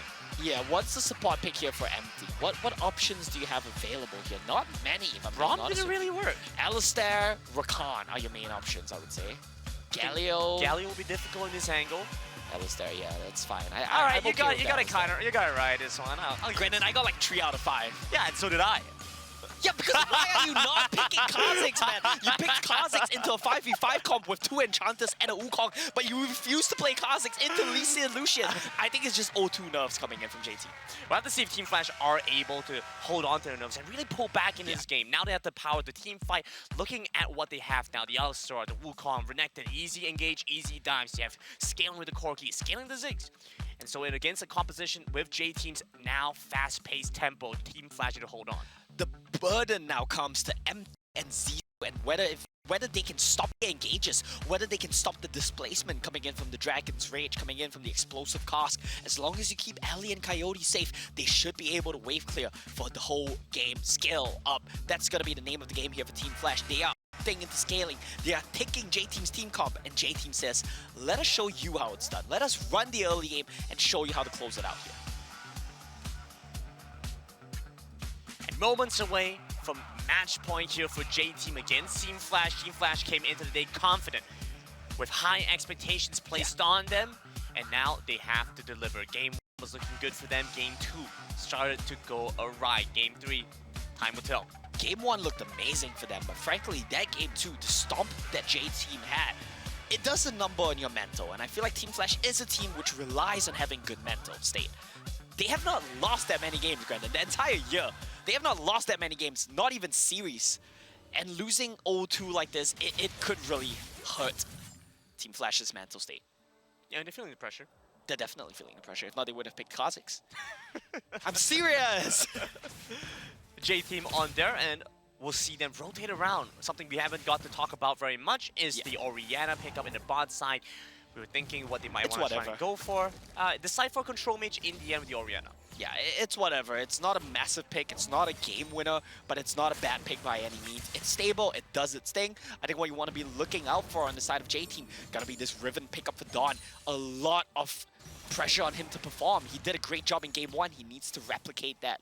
And of course, Cherry and Pawn, Lucian, as well as Lee Sin, you need to dictate the tempo of the game. I mean, there are only so many things you can ban away, and so you get the Riven again for Dawn. This time around, again, Coyote and Ellie still very vulnerable. They don't have much that can protect them, especially when Zissou and Empty are going to dive so quickly far ahead. One thing that is going to happen here is that Team Flash Shine, the top side, will face off against Dawn and suffer some pressure. But because of Dawn getting the level 1 lead, this is all pre-planned from J-Team. They know the nature of this matchup. Renekton cannot push level 1. We typically think of Renekton as a strong laner, but keep in mind he has a very weak level 1, especially against a Riven, who basically has 3 spells at level 1. They set this up so Lee Sin does Red Crux invade topside jungle. This immediately forces Zissou to have to cross map. He has the trade sides of the jungle here, but I don't think he can because Barry pushes the lane, DY pushes the lane, Pawn pushes the lane. This means that Zissou might just lose 2 jungle camps and have no answer. That's the blue buff going over to Cherry and likely the Scuttle Crab as well, whereas Cherry has only managed to get the Scuttle Crab. And now he's walking over. He has no idea, Omo. He's going to walk over to his Wolves camp, get the Wolves, and then realize my top side is gone. Yeah. He might know, he might not know, but I think it doesn't matter because I genuinely think Zissou could not have traded jungle camps there. He could not have invaded the bot side because look at where Ellie and Empty are. They are perma under their bot lane tier 1 turret. And Zissou, he sees the sad state that his jungle is in, and this is Cherry immediately pulling ahead to a massive gold lead here. A single tier rolls down the face of Zissou as his top side camps are gone. Sees the ward as well, so you can't even go for a gank. Good news is he does get rid of the ward. That's the consolation prize. But look at the state of the minimap. Zissou has nothing he can do. He has no waves to take. Calling on the Coyote, clearing out the wave as well. A 2-for-1 special. Yeah. DUI DUI walking want in. a flash. Ooh, holds on to the flash. Nice. But gets knocked back here. Looking for the Not knock-up. nice. But DY flashes the knock-up, and so Coyote hunting for a kill. Piercing Light doesn't land on the Coyote still. Empty taking a couple shots here from the Lucian by the side. Cherry lying in wait. Gets Zissou's spotted out here. here finally. But Zissou is not yet level 5, so they didn't want to force the play. Zissou is here all. Zissou is here because he has nothing else to do. He's here spiritually, but he wasn't there physically. I don't even think he's here mentally after the shellacking that Cherry gave him in Game 2. Despite having such an amazing early game, despite having such clean mechanics, Zissou wasn't able to close it out with the rest of his teammates this time around. Team fighting comp coming in for Team Flash. I like that they've identified the fact that, okay, our problem wasn't the early game, our problem was closing out the game. Let's adapt our draft to help ourselves close out the game. And J-Team, frankly, being able to switch things around, now they go for the aggressive start with the Lee Sin, no longer playing for the Wukong. And they're doing a fantastic job of picking up an early lead, especially in the jungle, right? So now Cherry being the bulk of the gold advantage here for J-Team, the rest of the team also silently scaling up. Yeah, and I really like this from J-Team because we always talk about how Cherry sacrifices his own tempo for the team, but this game, we see the team playing around Cherry. And if they're going to win this game, if they're going to go into the grand finals against Nova, against Long, that's a side of J-Team we need to be seeing. We don't want to get too ahead of ourselves, but it's something to keep in mind definitely on match points. A minute away from first spawn, and so Team Flash and J-Team start to look for their opportunities. Coyote down to the bot side, the rest of Team Flash congregate around the mid lane. J-Team looking to reset right now as jungle cams are all down. I think if you consider who's stronger going into the first Dragon fight, it is pretty even. Orianna needs some time to scale. Corki is in a better state because he has Ludens instead of Seraphs right now. And Package. And Package available. So it is a doable team fight situation for Team Flash. Question is if J-Team's able to find an isolated target before that and potentially make it an unfair fight. They would want to. They have the champions to do it as well. Zissou picks up some mana. Cherry spots Zissou, him you out. good? Gets to back off in time, but we'll be a little bit delayed before the objectives come up. Shouldn't matter all too much. Oh no. Okay, nothing gets burned here. Shy, the good news is he just gets chunked out. He doesn't get forced to use any spells. Does have to use the barrier though. It's just a slight spell. The bad news though is Zissou is really lean on tempo right now. We always see him consistently being the first one to start off the objective. This time around, he won't have that luxury. Dawn quickly ignores Shy as he walks in towards the turret. Explosive cast does not manage to land, but this intercepts him on the flash, gets the knock-up, the third kill with the kill. Zissou over by the Mountain Drag right now. Pan over by the Dragon as well, looking for the culling for some damage by Empty. Zissou jumps in with the Cyclone, gets the knockout, taking down Pan. Coyote by the side with the Gatling gun, waiting for Barry to flash over. Again, a knockout comes across. No Phosphorus Bomb, no Cherry's second here. kill. Oh, Zissou's dead. Just like that. Well, it's kind of an underwhelming play, granted. I'm not exactly sure what's going on here. But J-Team, that's still a big win for them. They kill Shy, who tried to trade his life for the wave. They still get the top lane tier 1. They're gonna get the mid lane tier 1 as well. And J-Team, just like that, pull ahead to a 2k gold lead. That's the Rift Herald used in the mid side, and with that, J-Team open up the map quite in their favor. 3,000 gold up. The Mountain Drag goes over to Team Flash, but EXP and Gold tell a different story. EXP and Gold do tell a different story. This is the first time where Cherry has been leading the game. We always see Zissou, the man we keep talking about, just set the pace of the game, dictate the tempo. Now that the matchups have been swapped around, Cherry showing he's more than capable of doing the same thing. DY kind of nuts in this series. DY is insane in this series, yeah. In every series, DY has been one of the best supports we've had at the whole tournament. Oh my goodness, Shy. 500 HP away from picking up the Gromp. You hate to see it. You do, you truly do. And Shy had a decent time in lane, but at this point, he's starting to get outscaled by Dawn. The response here from Shy as well. Oh no, one auto away.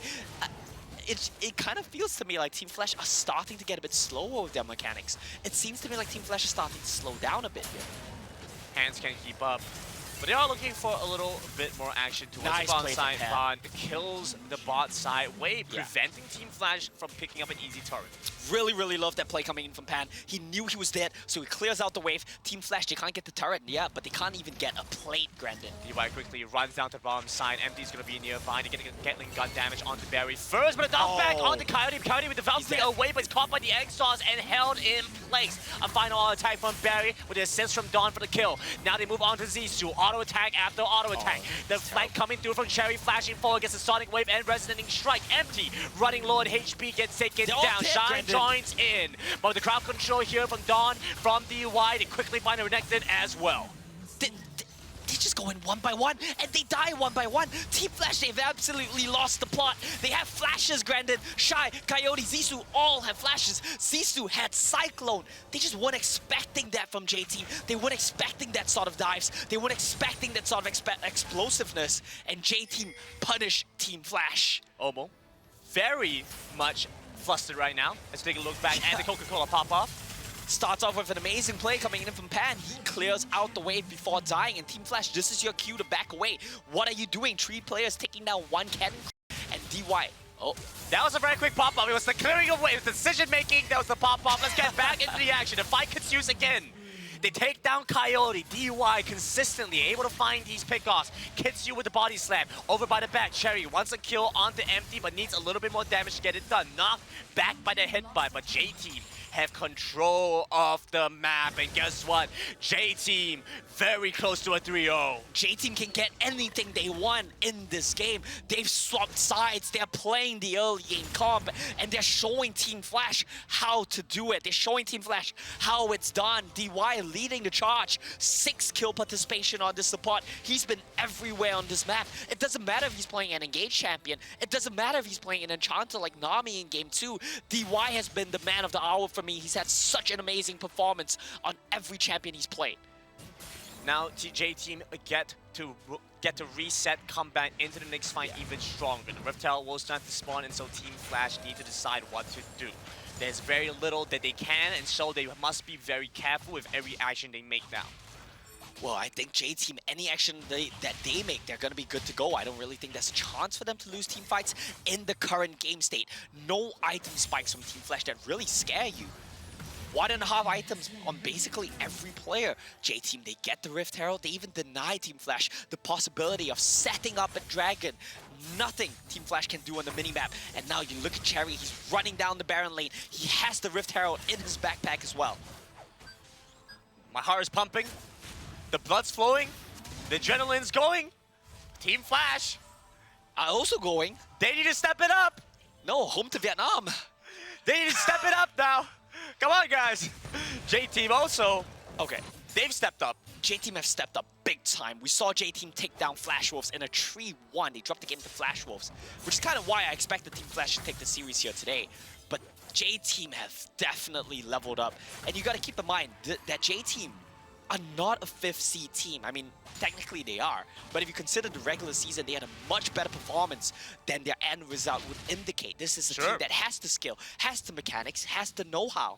I mean, they just need don't to matter at translate all, it. because Nova managed to take down FPX 3-1, and FPX was first seed. Yeah, well, Team Flash right now, they have the package, but like we said, nothing at all they can find on the minimap. If we're trying to be realistic here, Team Flash do have the scaling, they do have the ability to just stall out waves with cocky zigs, but the problem is, how long do you need to stall for to get back into even game state? Perhaps forever. Cherry, that's huge. Zissou dives to the back, hits the Cyclone, some damage on the DY, some damage on the Pan, but there's just no way back in. No package available. Package does come through finally. Kaidi uses it in the mid lane, cuts the wave, but over by the back, Cherry gets the isolation looking for Zissou, but Zissou manages to respond. The takedown goes over to Shy, a 2-man shockwave, damage on the Renekton, damage on the Alistar. J-Team watch as Team Flash fight on the turret. And Coyote was not in position to follow on Zissou's engage. The setup was so good for Zissou because he followed Pawn mid-dash. He got into the backline, he got the Cyclone off, they chained it with the Inferno Bomb. If only Coyote was in position to follow with the package, that could have been a big comeback scenario for Team Flash, but it's good because they slow down the snowball coming in from J-Team. But it is only a minute away until Baron comes up, and J-Team are already 8,000 gold up. J-Team need to be able to just dance the Baron, and if you call back to what they did in Game 2, They danced the Baron so well, they were able to just push and pull, turn when the situation called for it. Team Flash, their team comp is gonna have a hard time face checking. You have to Alistair, but eventually he's gonna get taken down. He's not beefy enough. Rift Tower available here for J-Team and sort of get the user in the mid lane, get themselves some more pressure, open up the map even more. Yeah. Team Flash need to bring members back in the mid side to defend this. And the Rift Herald is, look at Zissou. They're trying to go in, but Zissou cannot find that much damage. Barry over the back line might get taken down. Zissou finally finds the fight. They were looking for the shockwave. Holds him in place. He cannot take him down. Cherry finally falls on the side of J-Team. Team Flash managed to prevent J-Team from picking up the turret, but at what cost? And Zissou nearly gets the solo kill onto Barry. You trade junglers, and given the game state, given the gold lead that J-Team have, I think a trade of junglers is fine. You have to take those. But look at Dawn. He might want more. Not quite. Aggressive moves from J-Team, even with Pan being the single member still here. He has some heavy confidence that he can outplay them. Well, they might be able to take down DY. Just gets his flash. That's fine. That's Team an engage Flash, tool. Yeah, Team Flash just starting to find a way back into this game. I don't want to call it just yet. It's a bit too early. Oh, there we go. J-Team You said are it. Still Oh. in the driver's seat. All right, guys. You know what? 100%. You guys know what to do. You guys know what to do. Stop jinxing Team Flash. You jinx Slide Team Flash. right into my DMs. You win your glasses, Omo. You know what to do, guys. Well, the problem right now is Team Flash have just a hard time finding these engages. It's easy to do it when J-Team runs you. Oh, it's easy to do it if they face check you, I guess. DY, remember, used his flash earlier as well, and so will not have it available this time around. Zissou starts to walk in. Zissou used flash, Grandin. Looking for the knockoff, looking for the cyclone, a good amount of damage. A kick coming in through. Zissou need to get taken down, but the shockwave comes across. Back up here for J-Team as a pursue after the kill on this Shy Pan. Taking some damage, but also dishing some damage back. Zissou looks a bit disconnected with his team. He tried to flash over the wall to get the follow-up onto DY, but the timing was off. He burns the Wukong flash, gets the Cyclone onto nothing, and now Team Flash, yet again, we're starting to see the synergy break down, and that's not what we're used to seeing from Team Flash. Whatever you can say about them, at least they will teamfight you on the same page. Is Coyote buying a Triforce right now? He has a Phage and a Sheen, so sure he's not buying see. a Triforce right now. But I'll take your word for it. But the good news is, at least Team Flash are doing a good job at trying to find picks. They might want to take this right now. DY is pretty deep. Empty over by the side, finds DY. Shockwave lands onto Coyote. Coyote still looking for the package entry. Won't be able to get it done there just yet. Jumping in, Cherry looking to fight of his own, but the flag comes across once again from Don. He's been so good with these throughout the series, and it's paying off yet again. Shy nearly taken down, but he managed to find Pan in that time. It's the flash run from Don that responds to the takedown onto Shy. You know, Grandin, I don't know how Team Flash are trading kills. These fights look so bad. It looks like J-Team has everything under control. That team fight, it was all Barry. He zoned away Coyote, who was trying to find a package angle, but was half HP before he could even start the fight. But somehow they managed to take down Pan. And once again, like we keep saying, Team Flash, with the game state that you're in, we take any trade we can get. Half a minute until the Elder Drake is up. J-Team willing to play for this objective, and so if Team Flash loses this next fight, oh, we get another Coca-Cola pop-off? Let's take a look at how this one breaks down. Look at Coyote and look at Barry. Look at the face-off between the Orianna and the Corki. This is traditionally why Orianna is thought of as a Corki counterpick. Corki's a relatively short-range champion. He has to get in your face to auto-attack. Orianna Ball just completely shuts that down. He can only play with his rockets. And the engage attempt is completely Wait, does Pan just die to package? He loses half his health to package. And the bouncing bomb with the Aerie. That's how he gets taken down. Ludens and Aerie. What a treat. We get 2 Coca-Cola pop-offs? We got 2 Coca-Cola pop-ups. Yeah, what a treat. Just like an ice cold cup of Coca-Cola. Can of Coca-Cola. Oh. That's a great treat right there. Well, you know what would be a treat for J-Team? This dragon. And Engage coming across, empty, flying across the rift there. Zissou also quickly looking for the backline, has his ultimate is being used, but the exhaust now comes across. Dawn dives in deep, he has the Hourglass, so he buys a little bit more time. Cherry also looking for a re-entry angle. Dawn's still alive, he's healing up HP again. Coyote over by the side, desperately putting out damage. Shine joins back in, but it's just down to Ellie. Coyote once again, the vulnerable damage dealers on the side of Team Flash. DY over by the side, but as the order comes across, a triple kill for Barry, a quadra kill for Barry. They're gonna end this, Grandin. A prime gaming ace for J-Team as they are prepared to end the game. Granted, JT want the end, they want the trio, they want to shut down Team Flash. You see the size coming in from Zissou, the Nexus is fortified, but they have a lot of time here. The size come in, I think they know it's over. J-Team coming strong. Oh, They no. come into this series. No prisoners taken. J-Team with a 3-0 over Team Flash. A trio in dominant fashion from J-Team. They show we're better at the scaling, we're better at the team fighting, we're better at the early game. We've got better laners than you, and we might even have a better jungler than you. What a statement from J-Team as they book a ticket into the grand finals. An amazing performance here from J-Team in a series that was difficult to win, but they executed within their strengths. From the Game 1 momentum, we saw them take control, giving Team Flash, frankly, a taste of their own medicine, reversing in such a difficult position. And at that point onwards, Team Flash had a difficult time keeping up with the kind of energy, the mental fortitude that we see from J-Team. The Cinderella story keeps going. Yeah. I mean, we saw Team Flash be the Cinderella story. They had a disappointing start to the tournament. They leveled up. They trioed the second seed, JDG. We thought Team Flash could do it. We thought Team Flash could go all the way. But J-Team, they're proving that they're writing a Cinderella story of their own, leveling up tremendously throughout the tournament. I think J-Team might just be the team with the best laners in the world. And going up against the team with the best jungler in the world tomorrow, Nova with Long, that's gonna be an exciting one. I'll tell you what, Stuart, better get that polar bear outfit ready. I better be seeing you in that polar bear outfit like right now, right this instant. You better be getting in that, Stuart. I can tell what's happening. Can you? I have eyes on set, Stuart. Stuart, you putting it on? You're putting it on. Good boy. Well, J-Team don't really look that happy just yet. They know the job's not done. It's not over. It's not over. That's the grand finals they have to play. That's a match against Nova. Yeah. It's coming up in 2 days, right, Grandin? Remind me again, when is that? Technically, it's 3 days because Okay. it's like we've got the 7th, 8th, and then on the 9th of July, that's the finals against Nova, the grand finals of the Icons Global Championship. It's been nearly a month of competition, and we're down to the final 2 teams. Top 2 now, it is Nova versus J-Team after taking down Team Flash here. And the narrative we're looking at, of course, is can the best laners take down the best jungler? We started off the tournament saying the best jungler will dictate the pace of the game, will win the game. That sounds like long, like 3v1 Yes, here. but we also started saying, as we entered semifinals, that when all your junglers are good, the best laners will dictate the game, and that's what J-Team have. All right, I'm very excited here because we're going to toss it over to D-Gon, so that should mean Stuart! What's going on here? Not Stuart! just yet. Wait, you have to wait for it. You have to wait for it. I You're have gonna to wait for it? We've been waiting a while.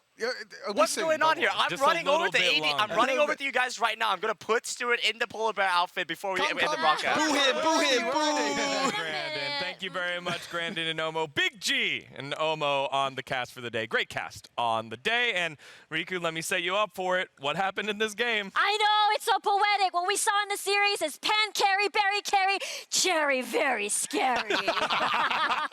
It's so good because when we look at the entirety of the series, we got to see basically Berry on Lucian, Pan on Lucian, and then Cherry on the Lee Sin, just flexing all of the very smooth kicks. It was just amazing to watch. Yeah, and a shell-shocked Team Flash who had aspirations and dreams, especially after how dominant they looked over the number 2 seed of the WRL in JDG. But this was the early game from J-Team with their early game competition that we wanted to see from Team Flash, but it came from J-Team here in Game 3 to close it out, Stuart. J-Team are like, we're just going to show you how it's done, basically. We're gonna, game number 1, Team Flash were like, okay, we're going to go with the aggression with the Lee Sin. Yep. But Cherry's like, I'm going to show you why I'm the better jungler. And he showed it this game as well. Very interesting early game as well. He went for the invade on the blue buff. Never get to I see think that's the first time I've ever seen maybe not ever seen in competitive, but ever seen in Icons, an invade. Just a straight up invade. Because you don't really see it because it's such a high risk and it's so easy to rotate around the map. But we saw it this game with Cherry invading. He got that early game lead, and as soon as he got that early game level advantage, got like half a level or even a level lead in the early game, he just snowballed from that. Yeah, Zissou was dumbfounded in Yeah. trying to figure out what was next. And Omo was saying over and over again how he lost tempo. Yeah, and it was a big switch that we saw. It was constantly Zissou for 2 straight games, him getting the big early lead. But this was a swap of champions. This was a very big threat in the draft because we know Cherry is one of the strongest players, especially when he uses the Wukong. So it felt like, okay, what do we ban? What do we ban? Okay, never mind, we're not gonna ban Wukong. I'm gonna take Wukong instead. And it felt like, Zissou couldn't do Zissou things because he was more of the setter for the entire squad this time around. Right, and on the top side of the map, Shai, on the Renekton, had trouble at level 1, highlighted by Grandin Nomo very well, lost the push, which meant he couldn't rotate to help, and the whole time, although the gold lead wasn't as big as the gold leads that Zissou had over Cherry when he was playing the Lee Sin, there was still a massive tempo gap, and Cherry exploited that perfectly. That never allowed Team Flash in this one. Again, I think it's more to do with, J-Team knowing what to do when they have that goal lead. They're controlling the map. They might not have a big goal lead like in this one. They didn't have, a crazy goal lead in the early game. But you can see they controlled the map. They knew where to be. But to be honest, there were at times where Team Flash got trades and kills. Even though J-Team were going in for the team fights, they were still a trade of kills for Team Flash. Team Flash were trying so hard as well. And I feel like, when it comes down to like the draft as well, they were running out of ideas in the draft. Dawn got his main champion. Cherry got his second most played champion. You still give over the Lucian. DY as well on this Gragas. The explosive cast on this Gragas this game with DY. This team is just all around just a great team to watch. Yeah, and it felt like when they get these champions, it just activates the aggression of J-Team even more. They were so confident after that 2-0, and they were like, okay, let's keep going after getting the early lead, and they hammered it home. Yeah, and on the opposite side for Team Flash, I think it was highlighted by the casters. It felt like they were out of ideas, and you could also see on their faces and the way that they played, the Kazakhs was open. Right? And it was like, Omo was calling for it. It was like, oh, this is definitely Kazakh's pick. Win for Wukong to take that one away. And it just felt like the joy and freedom that we saw in the previous series by this Team Flash was ripped out of them by this J-Team so methodically as well. And part of that is because Team Flash did it to themselves. Think about those early leads they had in Game 1 and Game 2. Yeah, it was very painful, right? Like getting early leads, but J-Team is able to equalize the gold time and time again, and that was their solution because come third dragon, they're comfortable with the big 5v5s. It was a constant issue for 2 games straight. And after that, J-Team says, we're very confident in this third game. We're going to keep doing the big 5v5s. We're not going to change anything because that is their strength. And another thing as well is that you talk about Zissou with the Kazakhs. Zissou didn't play Jax at all in this entire series. We saw him play really well on the Jax against JDG. Game 1, Game 2, it wasn't banned or picked at all. Game 3, it was banned away. But, Jax is a champion that we've seen Zissou play before. We've seen how he's been comfortable, but, it feels like going into this, maybe they kind of went for a different play style. Game 1, sometimes you try out something new. They tried the Ashe, they tried the Lee Sin to get the early game advantage. It didn't work. Game 2 on the Kazakhs, he was ahead. Yeah. He was doing well, but the team just didn't really play around him. And this game, you felt like you said, play the Wukong, kind of play the style that, J-Team were playing, but you just felt like he didn't have the same impact. Yeah, it felt like, we only have 3 bans on the first phase of the game, first phase of the draft. Let's just use one of our picks to take something away from Cherry because, again, he has played Wukong constantly the entirety of playoffs. Yeah, and I think that's a good idea, but at the expense of one of your best players, not exactly it. And on the opposite side, I'd look at Coyote, who in the previous series in JDG got away so many times with such low health. This time on the coin flips, on being a little too aggressive, gets caught out, dies, and then the tempo just stops right there multiple times. And I think that was part of the formula that J-Team were like, oh, okay, well, we will just press the issue and see if these coin flips go tails, and they did multiple times here for Team Flash. J-Team is just so fun to watch whenever we see them do 5v5s, right? The way that they push and pull is very calculated. And constantly when we see 5v5s, it's like no one dies. You see a lot of blinking HP bars, and yet they just move so well. Gotta love this team. Yeah, well, now speaking of J-Team, they get themselves the victory here. 3-0, so you don't have to show as many different strategies. Stuart, what is the big takeaways here as we start looking towards our first ever finals of Icons Global Championship? It's crazy because, J-Team is a team that technically got knocked out. Technically, they're kind of not even supposed to really be here, and now they've gone from that to being in the grand finals now against Nova. This is absolutely crazy. There is a few things though. So Nova and J-Team, obviously both WRL teams, they both have played each other before. Stage 1 at the start of the year. Oh, stat boy, here comes Here Stuart comes Stats. Here comes It's the a segment stats. called Stuart Stats, everybody. Here comes the stats. Nova beat J-Team 2-0 in Stage 1. Stage 2, Nova also beat J-Team 2-0. Oh. And actually, Nova were the team that knocked J-Team into lower brackets in the Icon's Last Chance qualifier and also beat them 4-2. So 3 times that these teams have played against each other, Nova has won the series every single time. There's a pattern. There's a pattern. Detective Riku's on the case. On the case. And I think that's a crazy thing coming into it, but I think coming into it, it feels like, in my opinion, that J-Team is a better all-rounded team. You know, sometimes it could be, you know, just a LAN difference. Maybe sometimes, you know, teams feel a lot more comfortable when playing at LAN.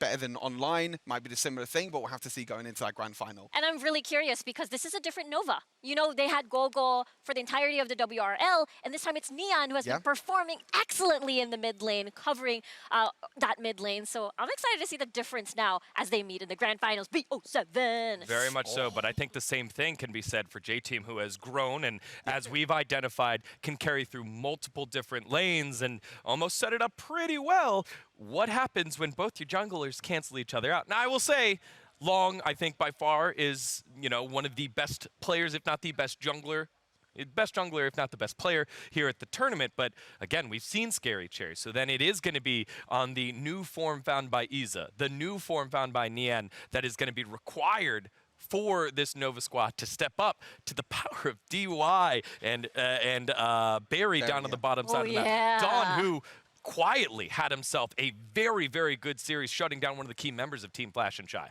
It's so good. I think, you know, to me, J-Team, you know, like you said, they have multiple carries now. I think Barry and DY in this bot side has showed they can play different champions now. You know, DY showing, okay, I can play the Nami if you want me to. I can play these enchanters. I can also play the aggressive champions like Gragas, like Galio, like the, you know, the set at the same time as well. And then, like you said, Cherry on the Wukong and is showing that he can play Lee Sin. Dawn on Renekton and Riven. It's so good to see this team overall just get together, you know, gel together as well as a team, and like you said, grow throughout the tournament. All right, well, with that, we need to call out Omo and Grandin here to bring out the reward for the correct and successful. I'm so not jealous that you get to wear that on broadcast. You can wrap around me. All right, no. You gotta wear it. Come on, get up. While we go to break, we're going to get Stuart in here. Don't go anywhere. We got ourselves one more interview with our successful team that made it to the finals, and one big panda boy. We'll see you in just a little bit.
back to Icons 2022, and it is time for the Verizon post-game interview. I'm Mika Fabs here, and with me is Michelle and Don, who is surprisingly very, very tall. I was not expecting that. But Don, congratulations. J-Team has just booked the final slot into the grand finals. Let us know really quickly, how is the team feeling right now? 首先呢，恭喜你们进入到总决赛，然后你特别的高，他感到很意外，没有想到你这么高。然后现在进入到总决赛的心情怎么样？心情特别开心吧，没想到今天会这么顺利。I'm pretty excited and surprising about the result. Pretty surprised. I mean, that kind of like reflects what you told us a little earlier. You actually thought that J-Team was going to lose, right?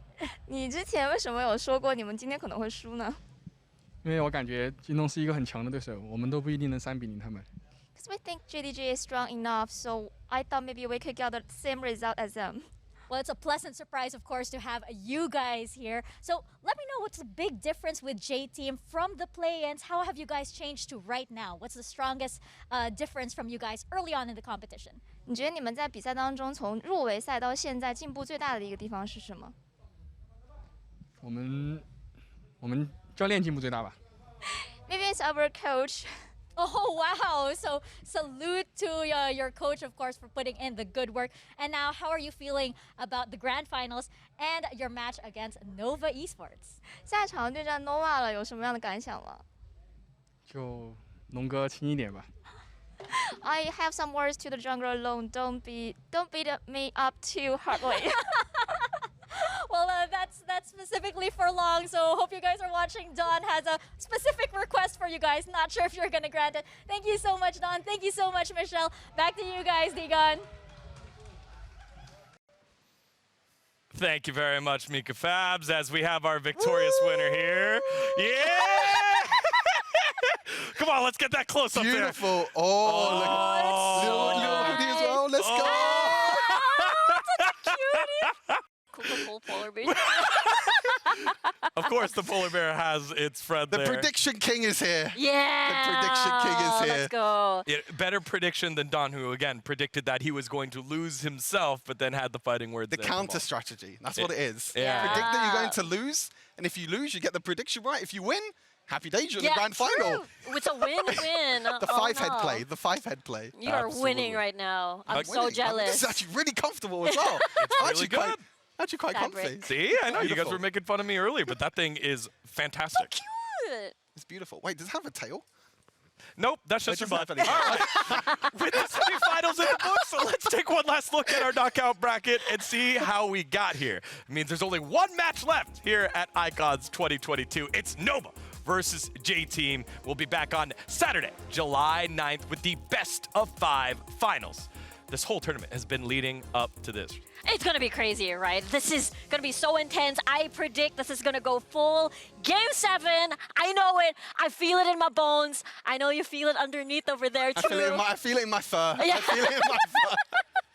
I feel like full 7 games is just the perfect way to end Icons in total. I think these two teams have grown so much. Nova has showed that it's not just Long, it's other players that can carry on their side. J-Team have grown as well as a team, showing Berry, Cherry, Pan, they can all carry as well. It's going to be a great final. And the way that J-Team has done it is that all of them have been able to carry, but now we got to see today they can snowball the lead early or play for late. That's what I'm most excited about here in our final matchup, J-Team versus Nova. It's going to be a fantastic one. Semifinals done. Only one match left in Icons Global Champion 2022. We'll see you all on Saturday for that matchup. Now, on behalf of myself, the casters, the entire broadcast crew, and one Barry boy, thank you very much for watching. We'll see you Saturday for the finals.